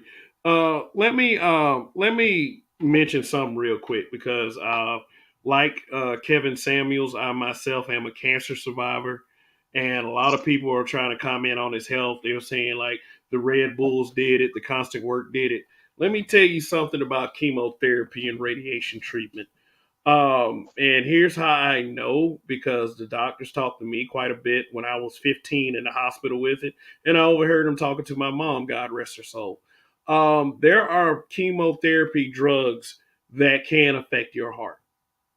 And there was one really strong medicine in particular that I overheard the doctor telling my mother, and she would later remind me of that, in particular said that, she always had asked me how I was feeling. And, because he's saying one of the medicines could affect my heart. Now, they're speculating the cause of death for Kevin Samuels was cardiac arrest. And people keep making like, well, he didn't take care of himself, and I agree. Black men, we need to take a real serious look at the way we carry ourselves as far as our health. But I'm letting you know, as someone who experienced chemotherapy and radiation treatments, that there are some medicines out there that could have an adverse effect on you. It may get rid of the cancer, but it could have other effects. And me being around quite a few people with cancer, I can tell you what a lot of those effects are. But one in particular could be your heart. And my theory, before any information gets released and tells us the truth, my theory was, I believe that the chemotherapy drugs that he might have taken, and depending on what they were in the radiation, might have affected their heart, might have affected his heart. And because I hear there's a lot of people saying a lot of dumb things out there, like it was the Red Bull. I mean, who knows? It could have been the Red Bull. Who knows? But like, I know that's the possibility. That is a huge possibility. So that's all I can say about that. Yeah, well, I got all kinds of views about what happened. I'm slightly in, or more than slightly in, conspiracy theory mode. So, but obviously, cannot in any way, prove any sort of thoughts in that regard. So, I guess I will, kind of be somewhat hesitant about asserting my view about what happened to him. Mm. But if it's true Yeah, that he had some, what? no, I was saying, I get that, there might have been something fishy about the way he went out. And because if any black man starts to gain too much momentum in the way we speak, and it seems it seems very like progressive for uh, us as black men and black people, then it always something that happens. But let me respond to God of Raw real quick. He was saying, most rapper, okay, Kevin Samuels will be forgotten within a short generation. Kids will not be wearing a shirt with his face on it. I mean, so what? Most people who die are forgot. Unless they leave a heavy legacy like that, most There, people who there, die. there is no way to predict how. Look, when Dr. King died, when Malcolm X died, when Dr. King died, he was not beloved by black people generally. No. I Yeah. mean, Tavis Smiley wrote a I book mean, about it. yeah. So this notion that we can kind of predict 30, 40 years what's going to be the zeitgeist, or what's going to be the mentality, or the cultural forces that are going to come together to influence how he's viewed, a lot of that depends on what happens maybe in this environment, and even outside of this environment, how he actually died. I mean, let's say, for example, he was killed. Let's say, we're all speculating. I promise you, if he was killed, that's going to affect his legacy, the perception of his legacy. I promise you that. Mm. Because that's going to inspire a lot of different men in particular to view, things very differently about what's going on. So you cannot, and it was the same thing with Dr. King. He was assassinated. So when men are killed or whatever, or people die, sometimes just the way you die affects the trajectory of your legacy, or how early you die. Mm. You know, so you can't predict where that's going to go. You just can't. You can't. Mm. Yeah, it is a tough call unless somebody got a crystal ball that's actually effective and does what a crystal ball is supposed to do. I would agree with that, but you know, who knows? Like I said, we'll see. Only time will tell. Only time Hmm. will tell. Only time will tell. Yeah. So And there are no perfect prophets. There are no perfect saints or whatever. Every saint, every prophet was a product of his, or I guess her, time, and how we view you know the saint today, Saint Michael or whatever, Paul or whatever today. During the time in which Paul walked the earth, he probably was viewed very different, and probably not in a good way in most cases. mm, So again, that's why when you get older, Kevin, and you've seen how things have changed, the ebb and flow of things, and how one thing relates to another thing. A lot of times, I wince at the lack of sophistication and the thought processes amongst us. But I know I have the benefit of being old.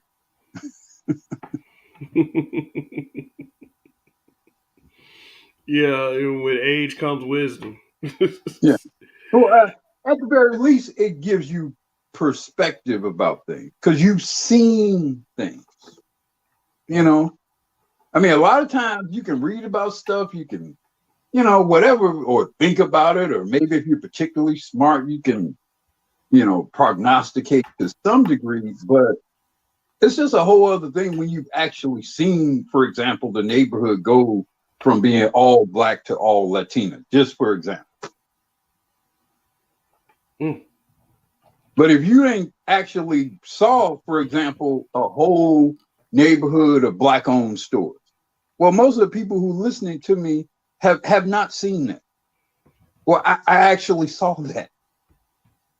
I So saw the television repair guy. Was the guy. He was my mother's cousin boyfriend.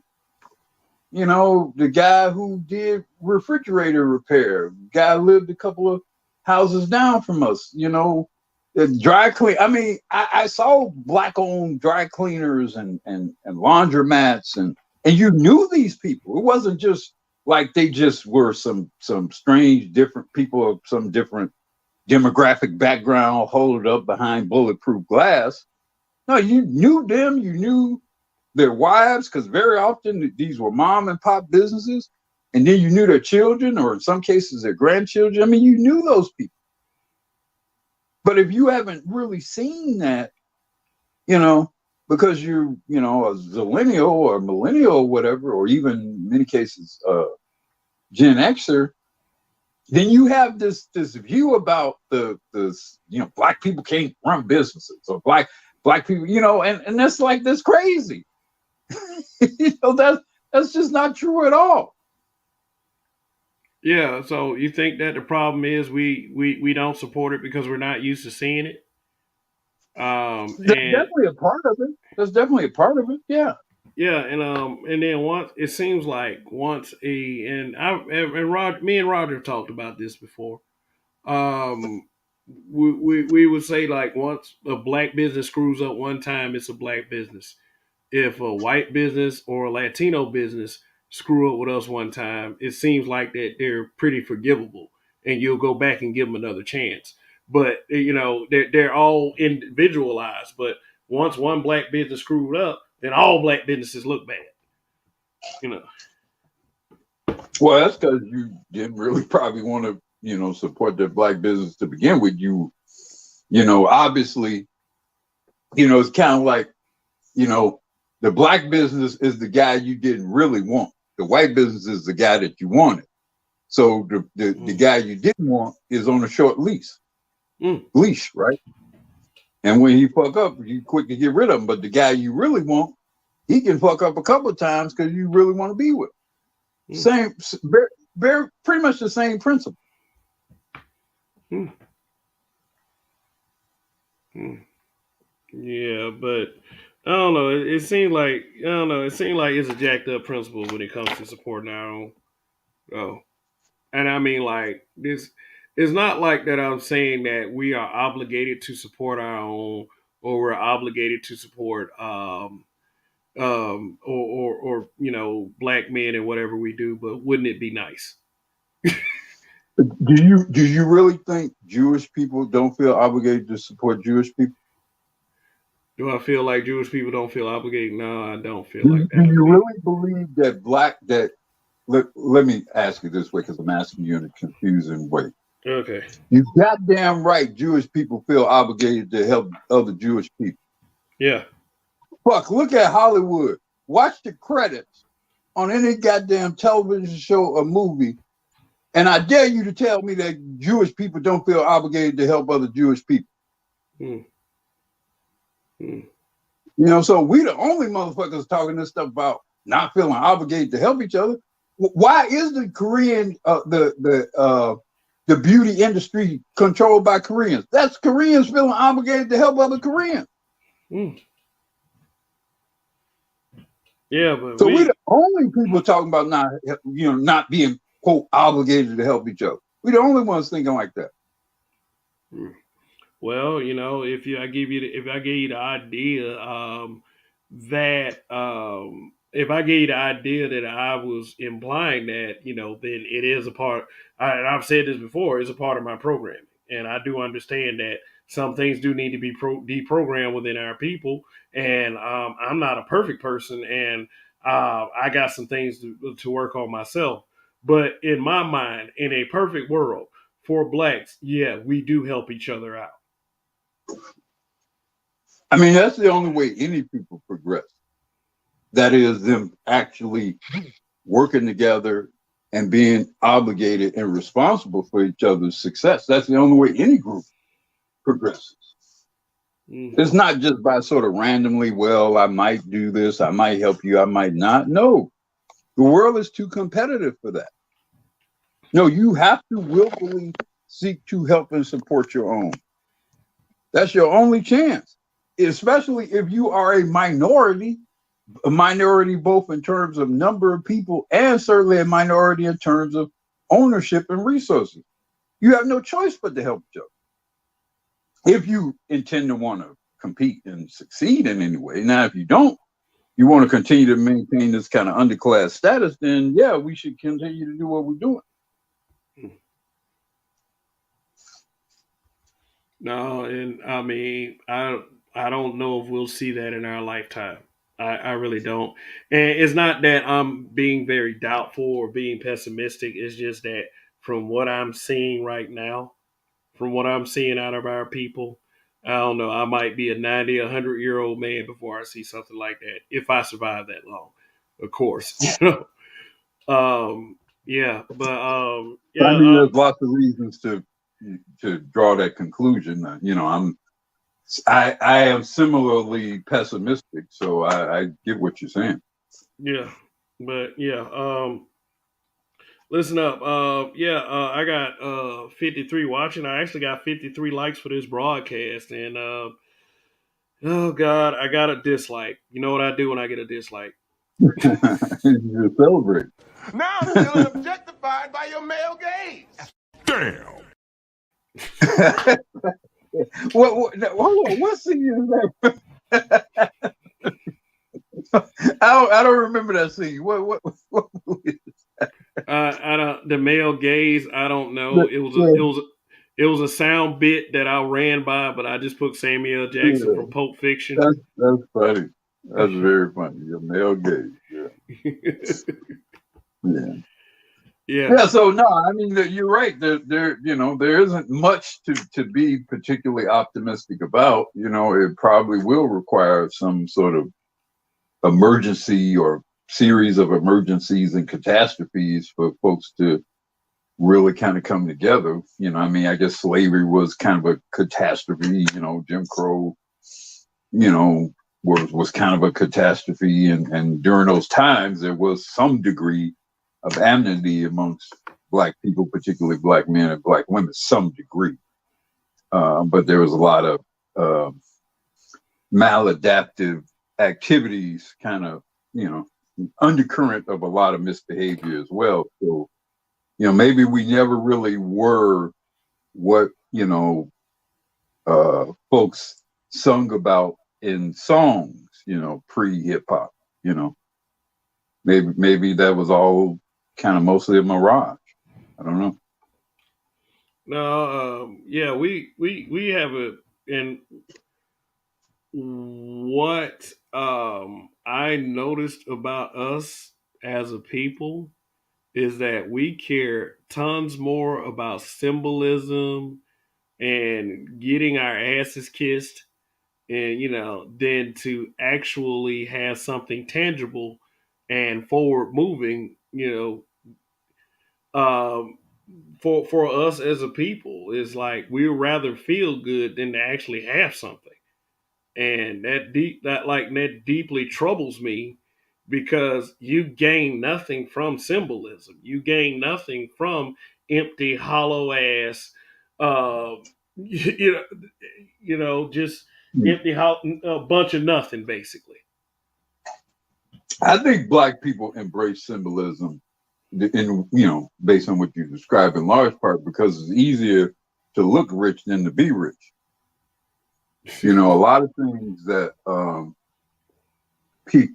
lot of the gesticulations that Black people engage in, I believe to be them essentially indirectly asserting or implying that they don't believe that they can compete at the certain levels that it will be required to actually achieve that level of wealth, that level of power or influence. So they'll wear the garb of it, or attempt to wear the garb of it, in lieu of them not actually being able to achieve such.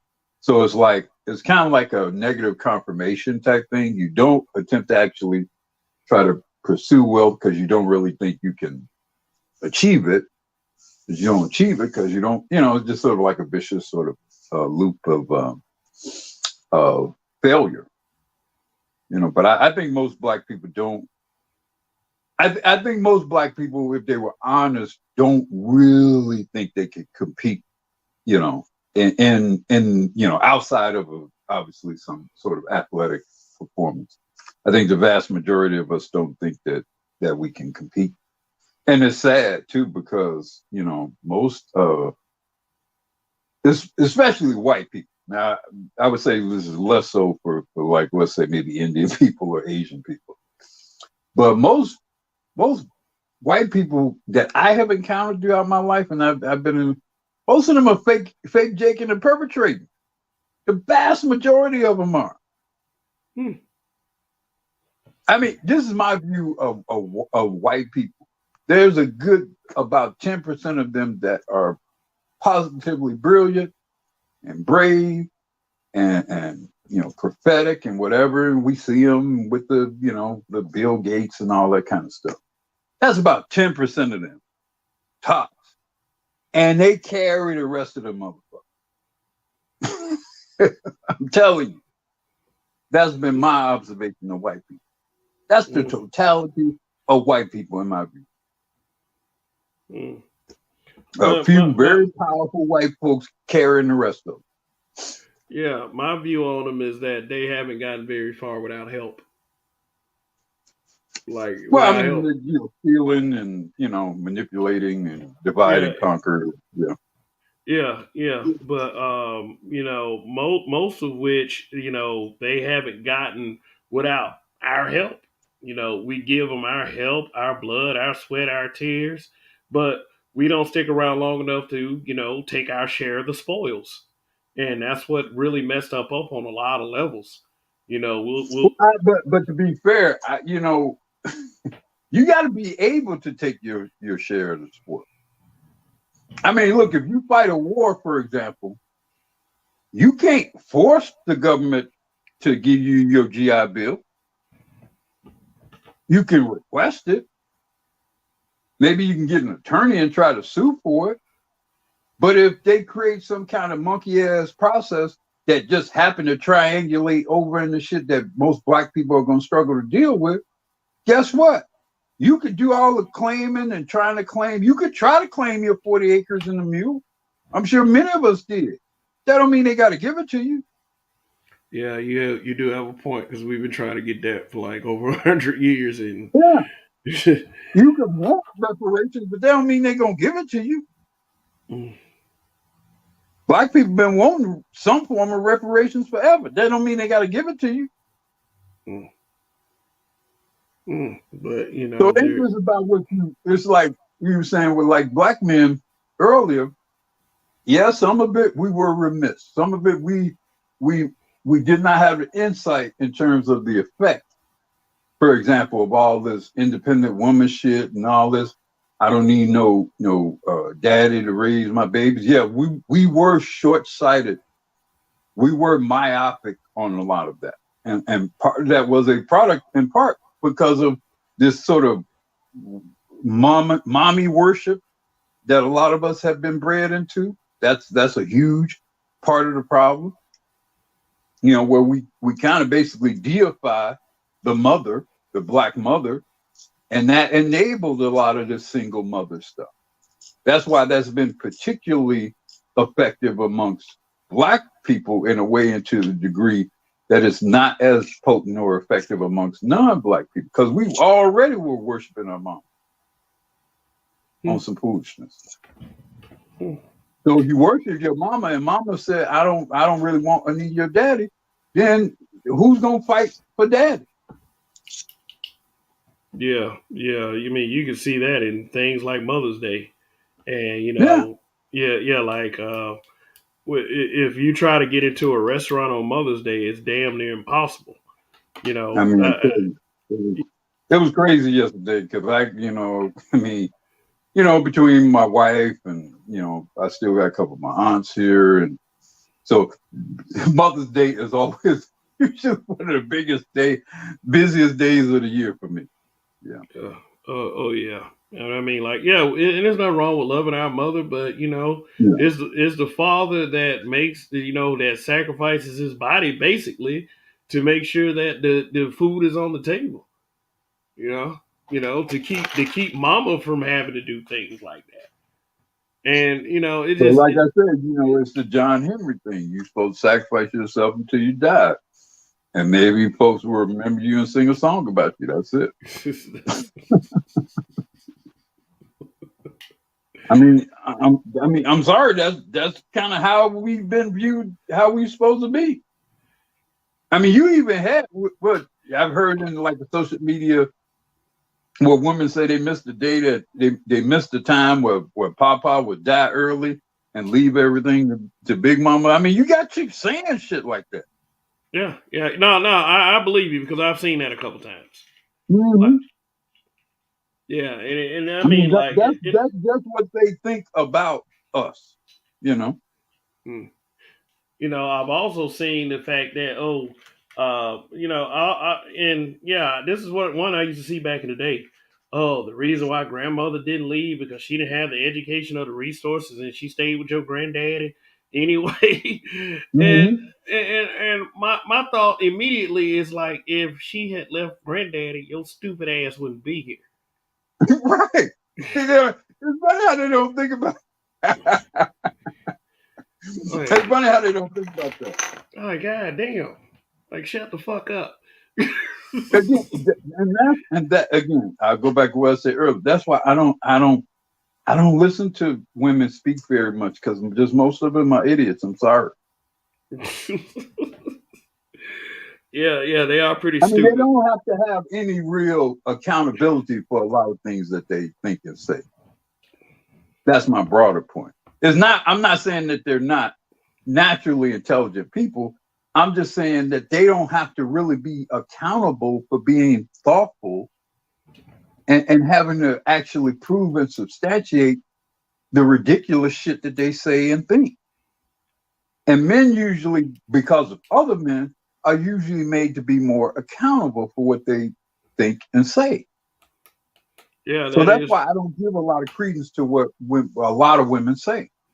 Yeah, the power of the pussy. You know, Yeah, it's yeah. like yeah. I mean, like yeah, like I was speaking about that Facebook group earlier. Like I have seen females say some of the craziest, most ridiculous, out of the way shit that I have ever seen. You know, and they are never ever asked to prove it, you Mm-hmm. know, or to back it up. Somebody like me, you know, I'm not so foolish. Where's your proof? Where's your Exactly. evidence? That's And the it, other thing. I do not provide proof to women. I never provide proof of anything to women because they gaslight.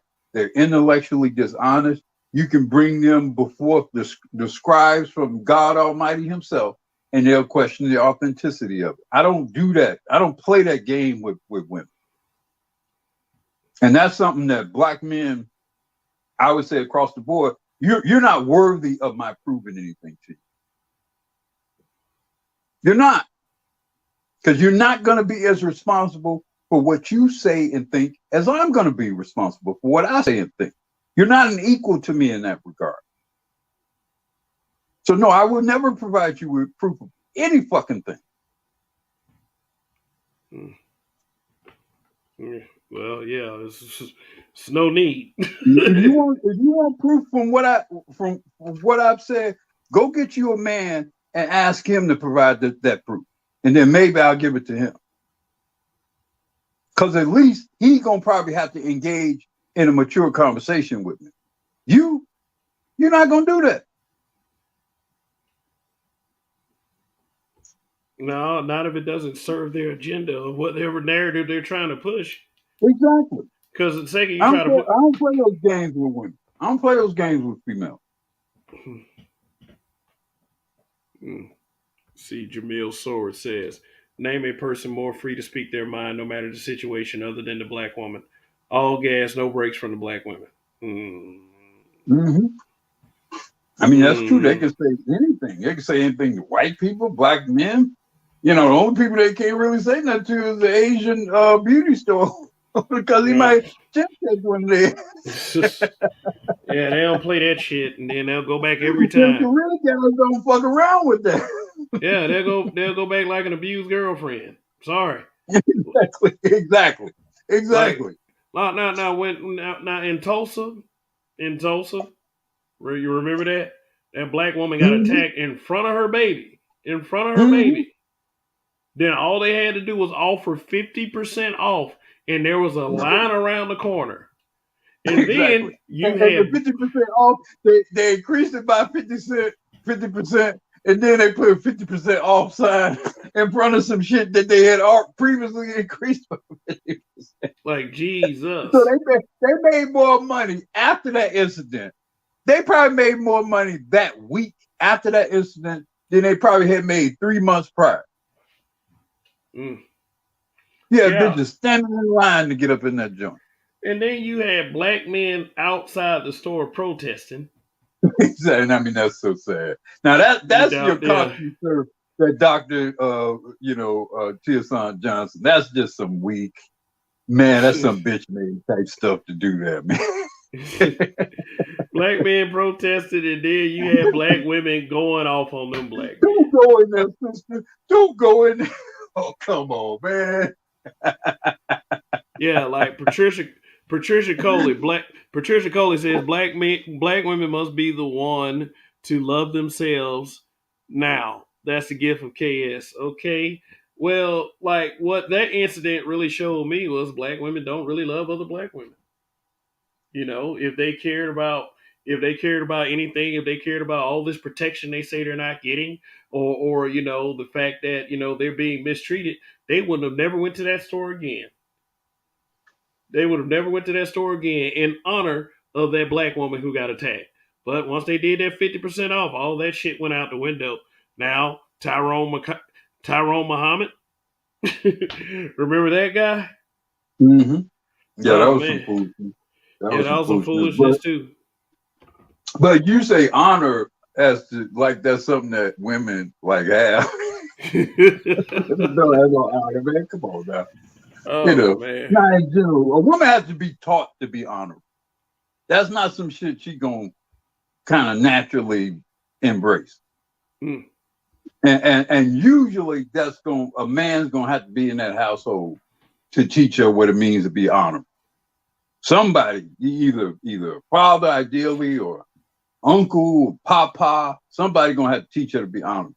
Otherwise, she ain't gonna be honorable. She gonna go with the best deal going at that particular moment in time.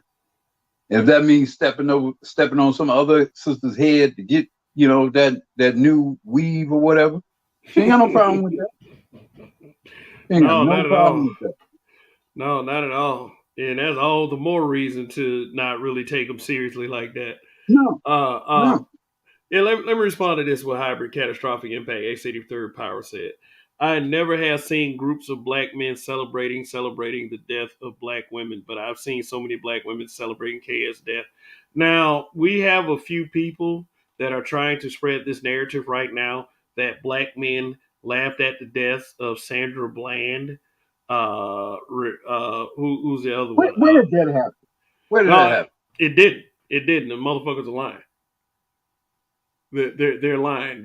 People will tell a lie in a heartbeat just to make excuses for these for these B dubs who did it. Well, like I And it say, was like, dishonorable. They're just dishonorable people. The fact that they would just make that shit up out of nowhere and then just start like retweeting it.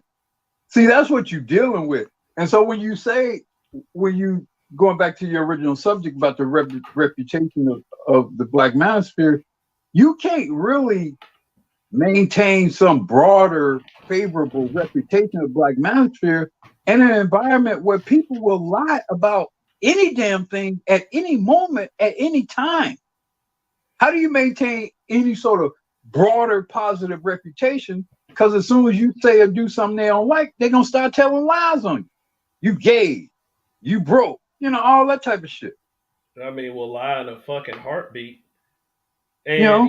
and then it depends on who it is. The collective will roll with it and not challenge it. Yeah. Well, And, and depending on what you're saying, because if combined with who's saying it and what you're saying, if it makes me feel better to think that Kevin Samuels was gay, then I mean I'm not gonna be looking for anything that disproves that, right? If anything, I'm gonna put a heart on that or a like on that, or I'm gonna retweet that and all that shit, because that fulfills my personal agenda. So it don't matter that the man's last moments of his life he on top of some woman. Because I should be laughing, but they say he fell on top of the woman. That ain't a gay man. That wasn't a gay man. No, not at all. Yeah, that guy went out on his shield. He went out on his shield with sword in hand. Man, and that's all they push. Rest in He peace, gay, brother. he Rest in peace, gay, brother. he gay. Yeah, rest in No, peace. he he proved that last thing wrong. I tell you, going up out of there, if you gotta go, he went out disproving that bullshit. That's for damn sure. Yeah. Yeah. So, but like I say, they'll tell that lie, without any proof at all, because again, they don't. Like you mentioned the word honor, they don't have that. That's not honor. Is a masculine characteristic by its nature. Because men have to account for each other. Because guess what? When we don't account, when we are dishonorable, sometimes somebody end up bleeding. That's a particularly masculine thing. Yeah. I'll agree with that. Yeah, let me. Okay, God Ross says, I don't argue or debate or fight for anyone who has a vagina. It's not worth it. Yeah, number one, for those that did, it has had dire consequences. Look at guys like Merlin. My wife has a vagina. I'll fight for her, but but I Yeah, get your broader point. I'll fight. I get your point. I get it. I get his point too. I believe he's talking about just anyone. I'm just gonna flip it. I'm just being flippant. Yeah. But let me say something about the arguing or the debate thing. No, I will not go. I will not engage in a foolish back and forth with a female. And it's not because I'm afraid of her or anything like that.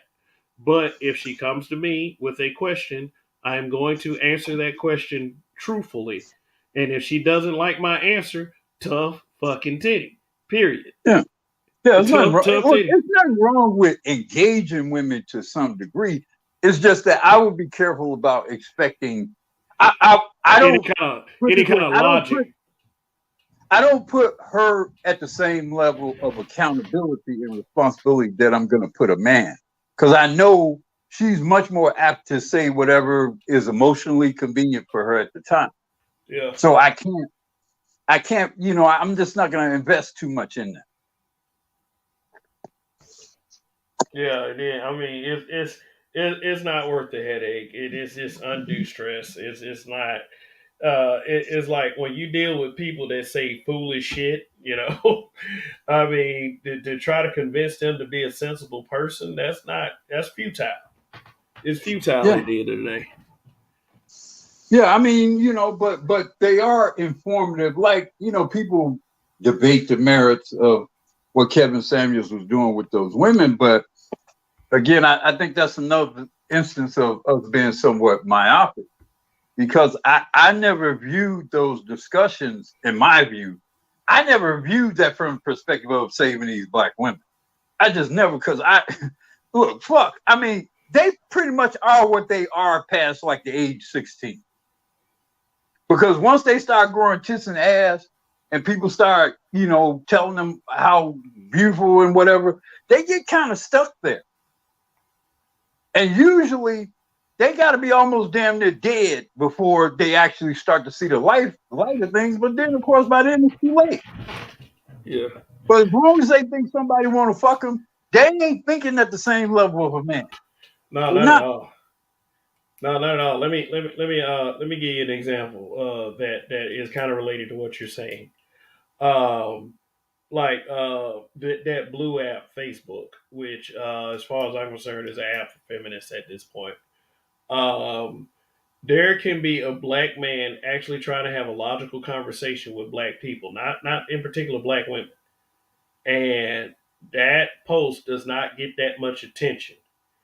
Any woman that is rated from a 2 to a 10 put up a selfie, and she's getting praise, she's getting 150 to 200 reactions, likes, whatever.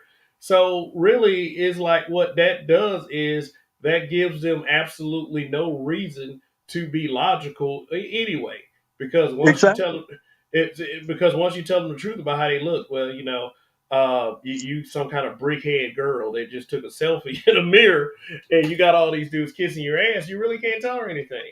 She doesn't have to be logical. She's gonna get that. She's gonna get that praise that and that validation that she's looking for, and she doesn't need your. And she doesn't need your logic or your facts or your stats or anything like that. It's like Mm-hmm. it is really sad that it has to be as superficial as that. But I mean, I don't believe that you can change the world in one Facebook post or anything. But that just shows you how much leverage the female has to the male when it comes to social spaces. Well, that's also the reason why I'm suspicious of the value of women in this space, because you're right. Men give them disproportionate sway in terms of attention, certainly in terms of money, in terms of credibility, and goodwill, even. Yeah. And I just, I mean, I've reached the point where I think a certain level of pain and discomfort needs to be brought to black women as a group, not, just, whatever kind of relationship on an individual level you have with a woman. Certainly, she may earn fine treatment, so to speak. But I'm saying as a group, I think a certain level of discomfort and pain needs to be brought to them. And because I think that I think at some point a woman has to be afraid of you. I believe that. I'm sorry. I know that, in feminism world that y'all feel some type of way about that, but I do think a woman to some degree had to feel you possibly laying hands on her. I'm sorry. I know that you're not supposed to, God forbid, you might possibly lay hands on a woman. How dare you, evil man? No, some of these bitches need some hands laid on them. Now, of course, there's some consequences to that. And, like I said, I mean, I think a lot of these problems would be fixed if enough black men were willing to do prison time. I think some of these problems would get fixed. I'm not saying you should do prison time. That's not what I'm saying. What I'm saying is some of these problems would be fixed if enough brothers were willing to do some prison time. But some of these women need the hand of God laid down on them. Now, you can do it or not do it. There's reasons either way, because they probably aren't even really worth the trouble, frankly. But I'm just saying, if you want to fix a problem, it's like you mentioned before, and I'm glad you were able to get past that, having cancer. Well, the treatment for that cancer, I can imagine some of it was painful. Yeah. I mean, yeah. Well, we have a sociological cancer. That shit's gonna be painful to fix. Yeah, look, it's just up to you guys as to whether or not y'all want to endure that pain. Yeah, look at Clutch and Stick's comment. I mean, he said, "Damn, I'm on the phone with a woman that heard y'all say that you not gonna get in a back and forth argument with a woman. I had to tell her A-Fit-5-5, which I believe means ass. Y'all were talking about one woman, not all women. What the fuck? I mean, what does it matter? Does she want to argue? It's like too bad. No. In her very response, she proved the point that we were making. She proved the very tell her, Clutch, that she proved the actual point that we were making. Oh man. Yep. Again, that's why I mean, look, I love women, but I also understand them. They have a great purpose here on this earth, but some of the stuff that we do, they weren't meant to do. What up, K-Dot? He said that black men being brutally honest. Did you get to hear that 911 call for KS? I haven't brought myself to do it just yet. I mean, I saw some content creators putting it out, but I haven't done it yet. But I definitely will. Like I said, with that Black Ram 313 video, I will do it. But it's like stuff like that for me. Ram makes a great point. Like I said, I mean, I kind of interpret what Kevin Samuels was doing differently than he did, because I don't think it was just about him saving black women. I just don't. I think sometimes you do something, but it's not for the stated purpose or what is apparently the stated purpose of what you're doing. And I think Kevin Samuels is too smart a man to think he was going to be able to save these hoes. I don't believe you're not going to make me believe that he thought he was actually trying to save black women. I don't believe that. You think that he was just trying to put a mirror up? I think he was trying to put a mirror up. I think he was trying to get paid, which is fine. Put a mirror up. I think he was trying, but I think, and maybe this is me being particularly, complimentary to him. I thought he was giving black men, he was giving black men some critical information about what they were dealing with. This is what you're really dealing with. Is this really worth it? I think his whole show was the SYSBM thing. Honestly. There's no way you could have watched all them biatches over the last couple of years and think you're supposed to be marrying any of these women. And these you'd have to be insane. And it wasn't like these women were localized and centralized to just the YouTube space. They were from all over. They were from all over. And all socioeconomic backgrounds. Some of them were 2s and 3s. Some of them were even 9s and almost 10s. So it was like they were all across the board. That's why it's just all is lost. It's just gone. And I don't believe, and the fact that he checked out of here with a Latina, that's all you need to know. Yeah. Very thick looking That's Latina all too. you need to know. I mean, people were like, "Hey, he was promoting marriage. He wasn't married. Come on, man. Y'all got to think." That's why, brothers, you got to think below the surface of shit. There's no way in hell that man was pro-marriage. He would even be talking about a guy like a stable of women. He even would say shit like that. He wasn't talking about marrying nobody. I mean, you got to recognize game and all that. I mean, come on, man. So you think that a lot of people said that just trying to undercut the value of what he was actually trying to say? I think that was part of it. I think some people were not really being sophisticated in their view of things. I mean, I thought it was interesting, for example, that he had some people. I won't mention no names, but he had some people who were kind of acolytes of him, and they're married. And I'm like, but he ain't married. Yeah, he was. So what does that mean? He was married twice. So, and I mean, he was in and out of there both times. And it's not an insult to him at all. It's a compliment. Yeah, the shit didn't work. I got up out of there. Yeah. I mean, shit. Why would you want to stay in a situation that wasn't work? But shout out to Greg for the super chat. He said, "I concur at Black Uru." And also, Greg, thank you for the Cash App. I saw it after I got off the air last night, so I appreciate that as well. Yeah. So, I mean, here's the thing. Look, although he was younger than me, and I guess in a slightly different generation, but I'm a young boomer, and he was an old, Xer, so we were pretty much kind of close to pretty much the same generation. So, I mean, I understand things from the standpoint of, I know what certain actions mean. I know what certain looks mean. I know what certain comments mean that don't necessarily mean what you think they mean on the surface. And when you show me a guy who talking high value in marriage, but he himself ain't got no wife, that means a lot to me. It's kind of read between the lines. Yes.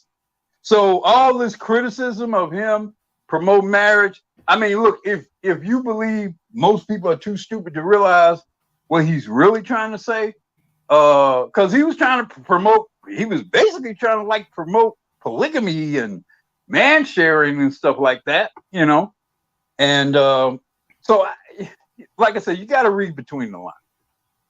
He was gaming these hoes, and I couldn't hate on him for that.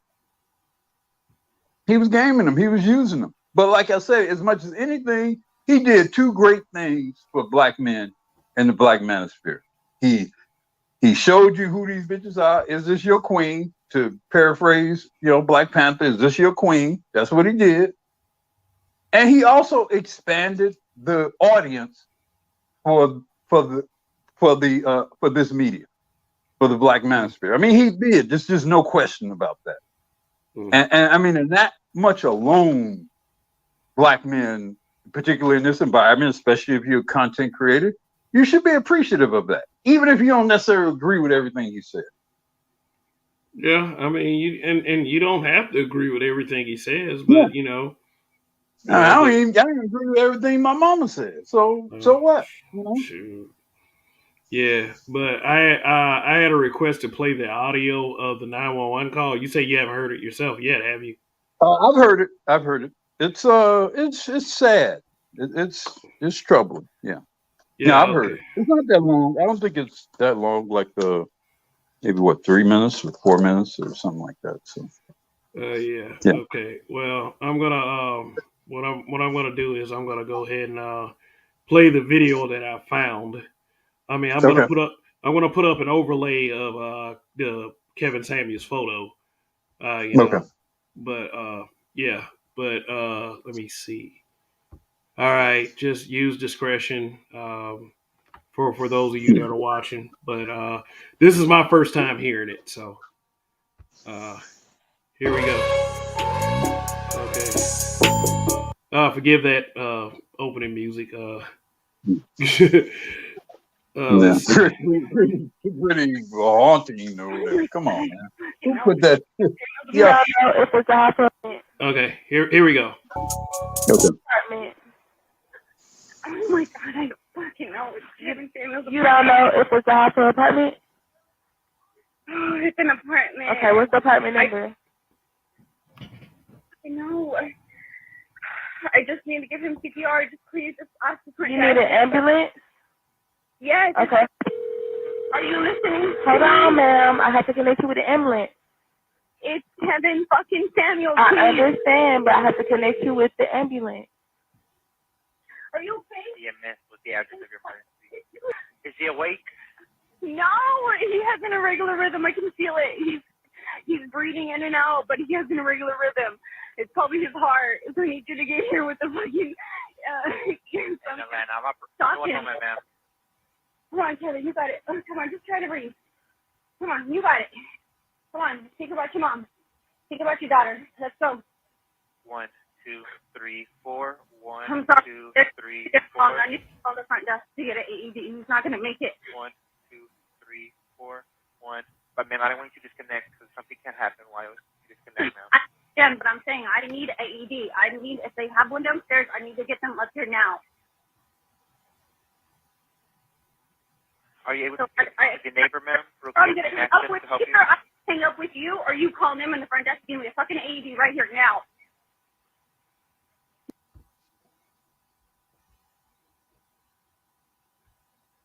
Oh, well, that was it. Yeah. Yeah. Wow. It's yeah. God damn it. Wow. Yeah. Fuck, man. Yeah, that was that kind of hit a little bit. Yeah. Yeah. You know, you fuck, man. Yeah. Yeah, just the last moments of his life were, someone trying to keep him alive, and Yeah. that You said didn't that part about thinking about your mother and your mother and your daughter. daughter. Oh, Yeah, that just fucking broke my heart, man. Come on now. yeah, that doesn't sound like a one night stand. That sounds like somebody. It sounded like they had some kind of relationship. I mean, you don't really know, but a conversation could have solved that. People just don't up and say, "Let me take you." Well, in some cases they do, but the rumor has it that he had been vetting her for quite some time. But oh, really? yeah, Oh, wow. yeah, that's what rumor has, and this is what that fucked her up. Then I and, guess. and that's why a lot of people make me so fucking sick. All this speculation, wanted to drop all these rumors, trying to sully the man's name because their feelings got hurt, or what, or just trying to grift on YouTube, like on social media about this man. I've seen so much more, like some of the most disgusting shit that I ever seen about a human being that just died. Like I mentioned this last night. There's a certain content creator that everybody knows that basically shitted on the man's name for the past year.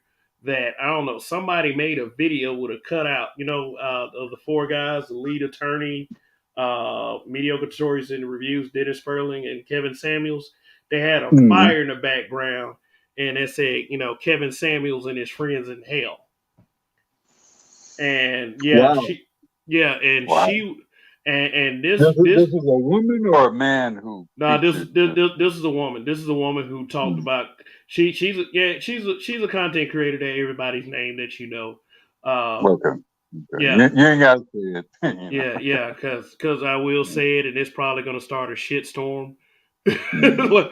Like, and it's like, maybe me from 5 years ago would have started this shitstorm, but it's look, look, like Yeah, I mean, look, here's the thing about the making bitch light of is a piece of somebody. trash. Okay, the bitch is a piece. Hey, let me give everybody a clue. Her supposed husband, is a fucking crackhead. This bitch is a fucking loser.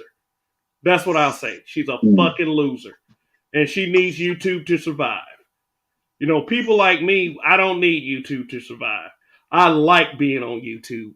I like being able to come to YouTube and give you these broadcasts. But when a bitch needs YouTube to survive and she pulls shit like that, she's a fucking loser. I'll tell you that much. So, It again, and this kind of symbolizes my view about the inevitability of the fall of the Black community. Because look, again, one of the advantages of being old is, man, look, it was a very important thing. You don't speak ill of the dead. I mean, I remember my mother and grandmother and older people. You just didn't say shit about, especially if someone died under troublesome circumstances. You just didn't hit on the man's grave. Well, he ain't even in the grave yet. You didn't do that. I mean, like I said, I don't. There's a lot of this world that is unfamiliar to me. A lot of how people behave, how people speak, treat each other, and for a man to die the way he died, and still young comparatively speaking, and to just shit on him dying, man, we ain't gonna make it, man. We can't make it like this. You cannot make it as a people in society like this. You can't. mm, If you can't honor the dead, people who gone, their story wrote. Whatever that man did is over. And whatever judgment that will be brought to it is being brought to it. It's not our job to judge that man. He is being judged. mm, Let God handle that. mm, exactly. And I don't, like I said, this is an unfamiliar world to me, a lot of it. Mm. And sometimes I'm thinking I'm seeing human beings, but actually I think I'm seeing something else. And they spoke about what those things are in the Bible too. Yeah. I see BGS in the chat. Shout out to BGS. Appreciate you showing up here. Uh, you Yeah, know, we know who that is, BGS. We know. yeah, Yeah. we know who it is, and Yeah. Yeah. that those are one of those one foot in hell people that I was talking about last night. Mm-hmm. If people know they got one foot in hell, they're likely to say anything. Well, yeah, I mean, and you have to try to drag other people down there with you, so. Yeah, Yeah. pretty much. So, and Because when you desecrate the dead and you're encouraging other people to desecrate the dead, I mean, in my view, you're inviting damnation, not just onto yourself, because you're responsible for your own spirit, but now you kind of trying to lead other people into damnation. and I think that's what it's all about. I think it's what it's all about. If you are a sorry sack of shit person, then the way you get validation is that you try to make sure that other sack of shit people, other people are on your sack of shit level. And that just and it's terribly sad because if I was a sack of shit, I will know. And I mean, I'm not saying that I am or I believe myself to be such. I'm strong enough to be a sack of shit on my own. I mean, it's just, and then like, if I'm like that, does that really make me a sack of shit? I Well, no, mean, because typically to be a sack of shit, you almost always are too cowardly to stand on your own. yeah. So just your willingness to stand on your own almost negatively confirms you not being a sack of shit. Mm. Yeah, and like I said, that was my first time hearing that 911 call, and that kind of bothered me a little bit, Yeah, you well, know. you hear it, and then you kind of there, and you kind of like, man, how could he have been helped? And you oh God, I mean, yeah, Yeah, yeah. Yeah, like I said, when you said think of your mother, she said think of your mother and your daughter. That just yeah, that was that kind that of, that's a fucking gut couple. and then Because also, being a wife, and having a daughter is like, oh, you kind of put yourself in similar sort of predicament, yeah, and then that gives you also really gives you the idea that she was in the presence of someone that actually cared, you know. Yeah, yeah. Yeah, let's see. But yeah, we're about at 3 hours. We're about at 3 hours. Yeah. Yeah. Yeah, So well, look, like I said, I mean, the man, he's gone and he's being judged. As best I can tell, I think he'll get a favorable judgment, and that's all we can really ask for: the possibility of a favorable judgment. Because this is what I don't get about people dancing on the grave of a dead person. Nigga, you act like you ain't gonna die too. We all gonna die. So yeah, is it how you gonna celebrate some shit that's gonna happen to you? yeah. We We all all gotta gonna die. we all gotta Well, go what's down so that road great one day. about what's so great about dancing on his grave when somebody can, if they see your dumb ass doing that, they'll do the same thing to you. How does it how does it elevate your life in any way? You can walk out these people, some of the people, and this is how the world works, some of the very people who crapped on Kevin Samuels. When did he die? Wednesday or Thursday? It was the I think it was Thursday morning. Thursday. Okay. Yeah. So that's 4 days, right? Mm-hmm. This is the irony of life. Some of the people who celebrated that man died between that time and the moment we're talking right Yeah, there's a lot of them. So now. yeah, Some I of the don't. people are dead right after they celebrate this man dying. Yeah, definitely. That's And people. it don't make sense.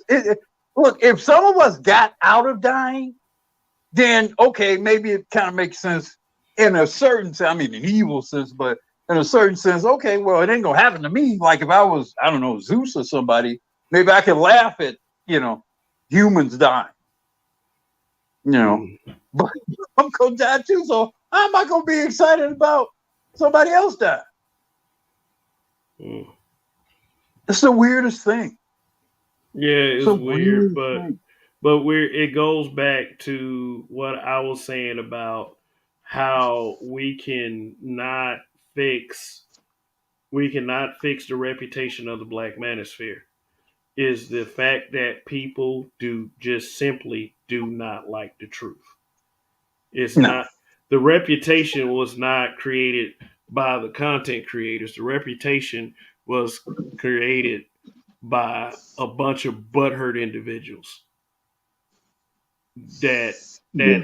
had a bunch of curiosities and had a bunch of concerns and didn't like the answers that they got. And because of that, they felt like there's a mirror that was held right in front of them. Like I was saying last night, if people are saying things about me, and I've had people who were older than me that cared enough to tell me what my shortcomings were, And even if I got mad at first, I would match those things up to what I really thought about myself, because when you're by yourself alone in a room, you cannot put your front up. You cannot put a front up for anyone. The truth is there. So if someone said a couple things about maybe what my personality was, and I really took the time to really reflect on it, and it really matched up to what they were saying, then it was just something that I just could not deny. And if it was something I needed to work on and fix, then I will proceed that way. I proceed that way. I can't get mad and then be wanting to wish death on somebody and say that, oh, just because you told me the truth, I'm gonna spit on your grave and I'm gonna dance on your grave. I'm gonna like that shit right there. It just shows that you're just a bad sport at the end of the day, and a piece of shit for a person. But your problem, Kevin, is you sound like a man. That's what you sound like. That's the problem. Oh shit! That's the fundamental difference in what you're saying, and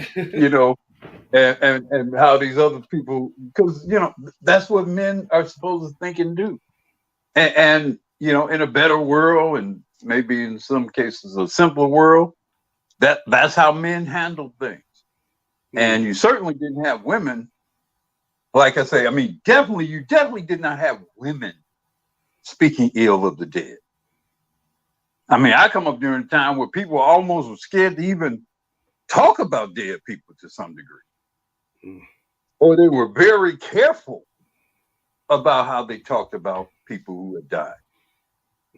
So like I say, a lot of this is kind of unfamiliar to me. And like I say, when I see certain things happening amongst people who look like human beings, I start thinking about the whole principalities thing that is referenced in the Bible. Because some of this ain't human, frankly. Some of this is not human. It's in the same context of let's abort 25 million black kids, or let's abort black male babies. That's not human talk. That's not the talk of human beings. No, it's not. Or Kobe's dying and tragically being torn to bits in a helicopter crash is some kind of realignment by the dark side. That's not human talk, man. That's some different kind of talk. And back in the day, folks would actively speak out against that kind of talk. And they handled those people harshly. Yeah, it would. In some cases, they would put them on the stake and burn them. So, look, when the fixing of this thing goes down, if it ever does, it may get a little bloody. Because ain't no quiet, easy fixing some of this stuff. Ain't no, we just gonna nicely kind of, figure the shit out, sit down at a table, drink a cup of coffee and work out. No. Sadly, it's gonna be a lot more strifeful than that. That's assuming y'all want to say this shit. I'll be dead probably 20 years or whatever, if I'm lucky. So it won't really matter from my end, but God help y'all. God help us all. God help us all, indeed. I don't envy, man, I do not envy a young black man.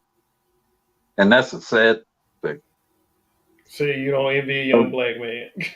I don't envy a young black man. I don't. Because they got I don't know what a young black man does in this world. Yeah, they got so much to look forward to. Really. Because so much of it was, family and woman and wanting to be good and brave and protective. And all that shit has been stripped from them. So how do you even qualify as a quote man now? I don't know. Let me tell you something, man.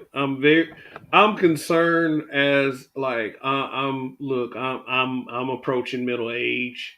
Like, maybe 45 is considered middle age. And I think it is. Sorry Yeah. to tell you, bro. That's Yeah, middle yeah. age. You know, a lot of young people call that old, you know, already. Yeah. Yeah. But one of my major concerns is I have a very young daughter. Like Mm. she's 7 years old, and Jeez. she's growing up in a world that believes in doing evil ass shit like this. So as she Mm. grows into a young lady, even though none of this shit is gonna be really her fault, she's as sweet as she can be. You know, my thing is how she is going to be viewed once she gets to that age, knowing that there's all these evil bitches out there already paving the way for her to have a very difficult time in the world of, you know, I mean, it's very disheartening to me at this point that there's going to be some things that I cannot control that she's going to have to face because evil, stupid bitches like crackhead pussy want to put these narratives out here. You know. Yeah. I mean, it's tough. I would recommend definitely embracing parents of children that are same or similar age to your daughter, and attempt to kind of fortify relationships between your daughter and those other children, and hopefully they grow up and they look out for each other. You know, they form. Some of them may even marry. You know. Mm.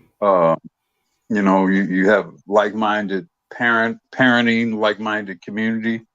Uh, you know, that's probably your best chance to try to provide some degree of indemnity against a lot of that kind of stuff, because at least if they have a few people who are righteous around them, and these are also good productive, they grow into good productive people, then, you know, to some degree they can be kind of a cocoon for each other against a lot of what's going on. But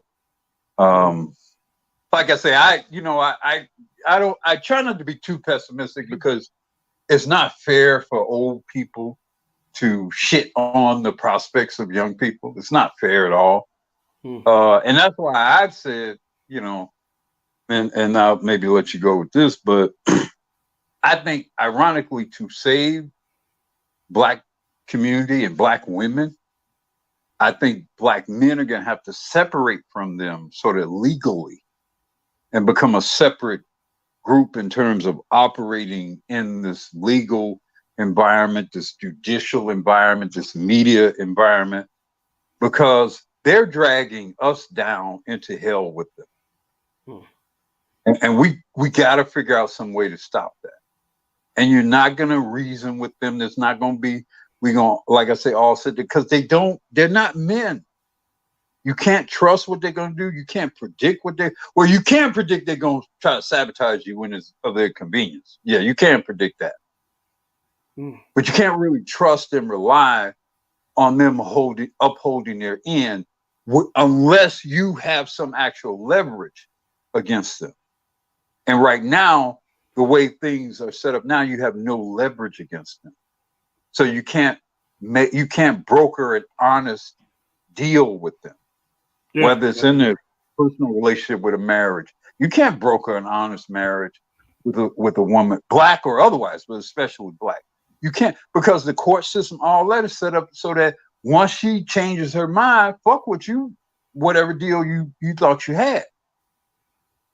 So you can't, you gotta, if you're gonna try to save this thing, you gotta somehow separate from them so that the society have to deal with you in a more honest way and not use her to backstab.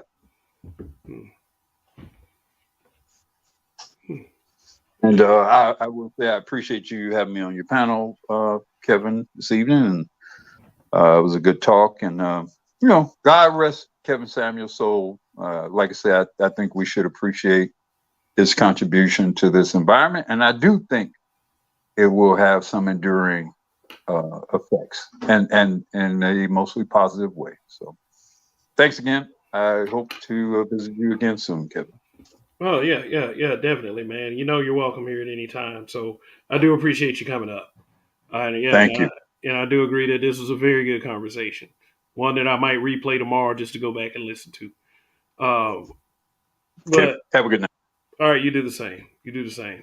Now, I hope that people, really get to the point of why I asked this question, why I titled the broadcast this, is the fact that, you know, is not about really fixing anything, but things from here on out depend on the level of proactivity and the work that we're willing to put in to keep things going.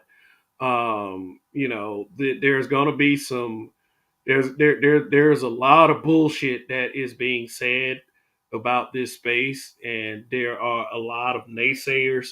But though that as far as I'm concerned, that is weak shit. The ones that are strong enough to stick it out are the ones that are still here, and it's up to us, as a space and as individual content creators to keep things going. KS may be gone, but the message still remains.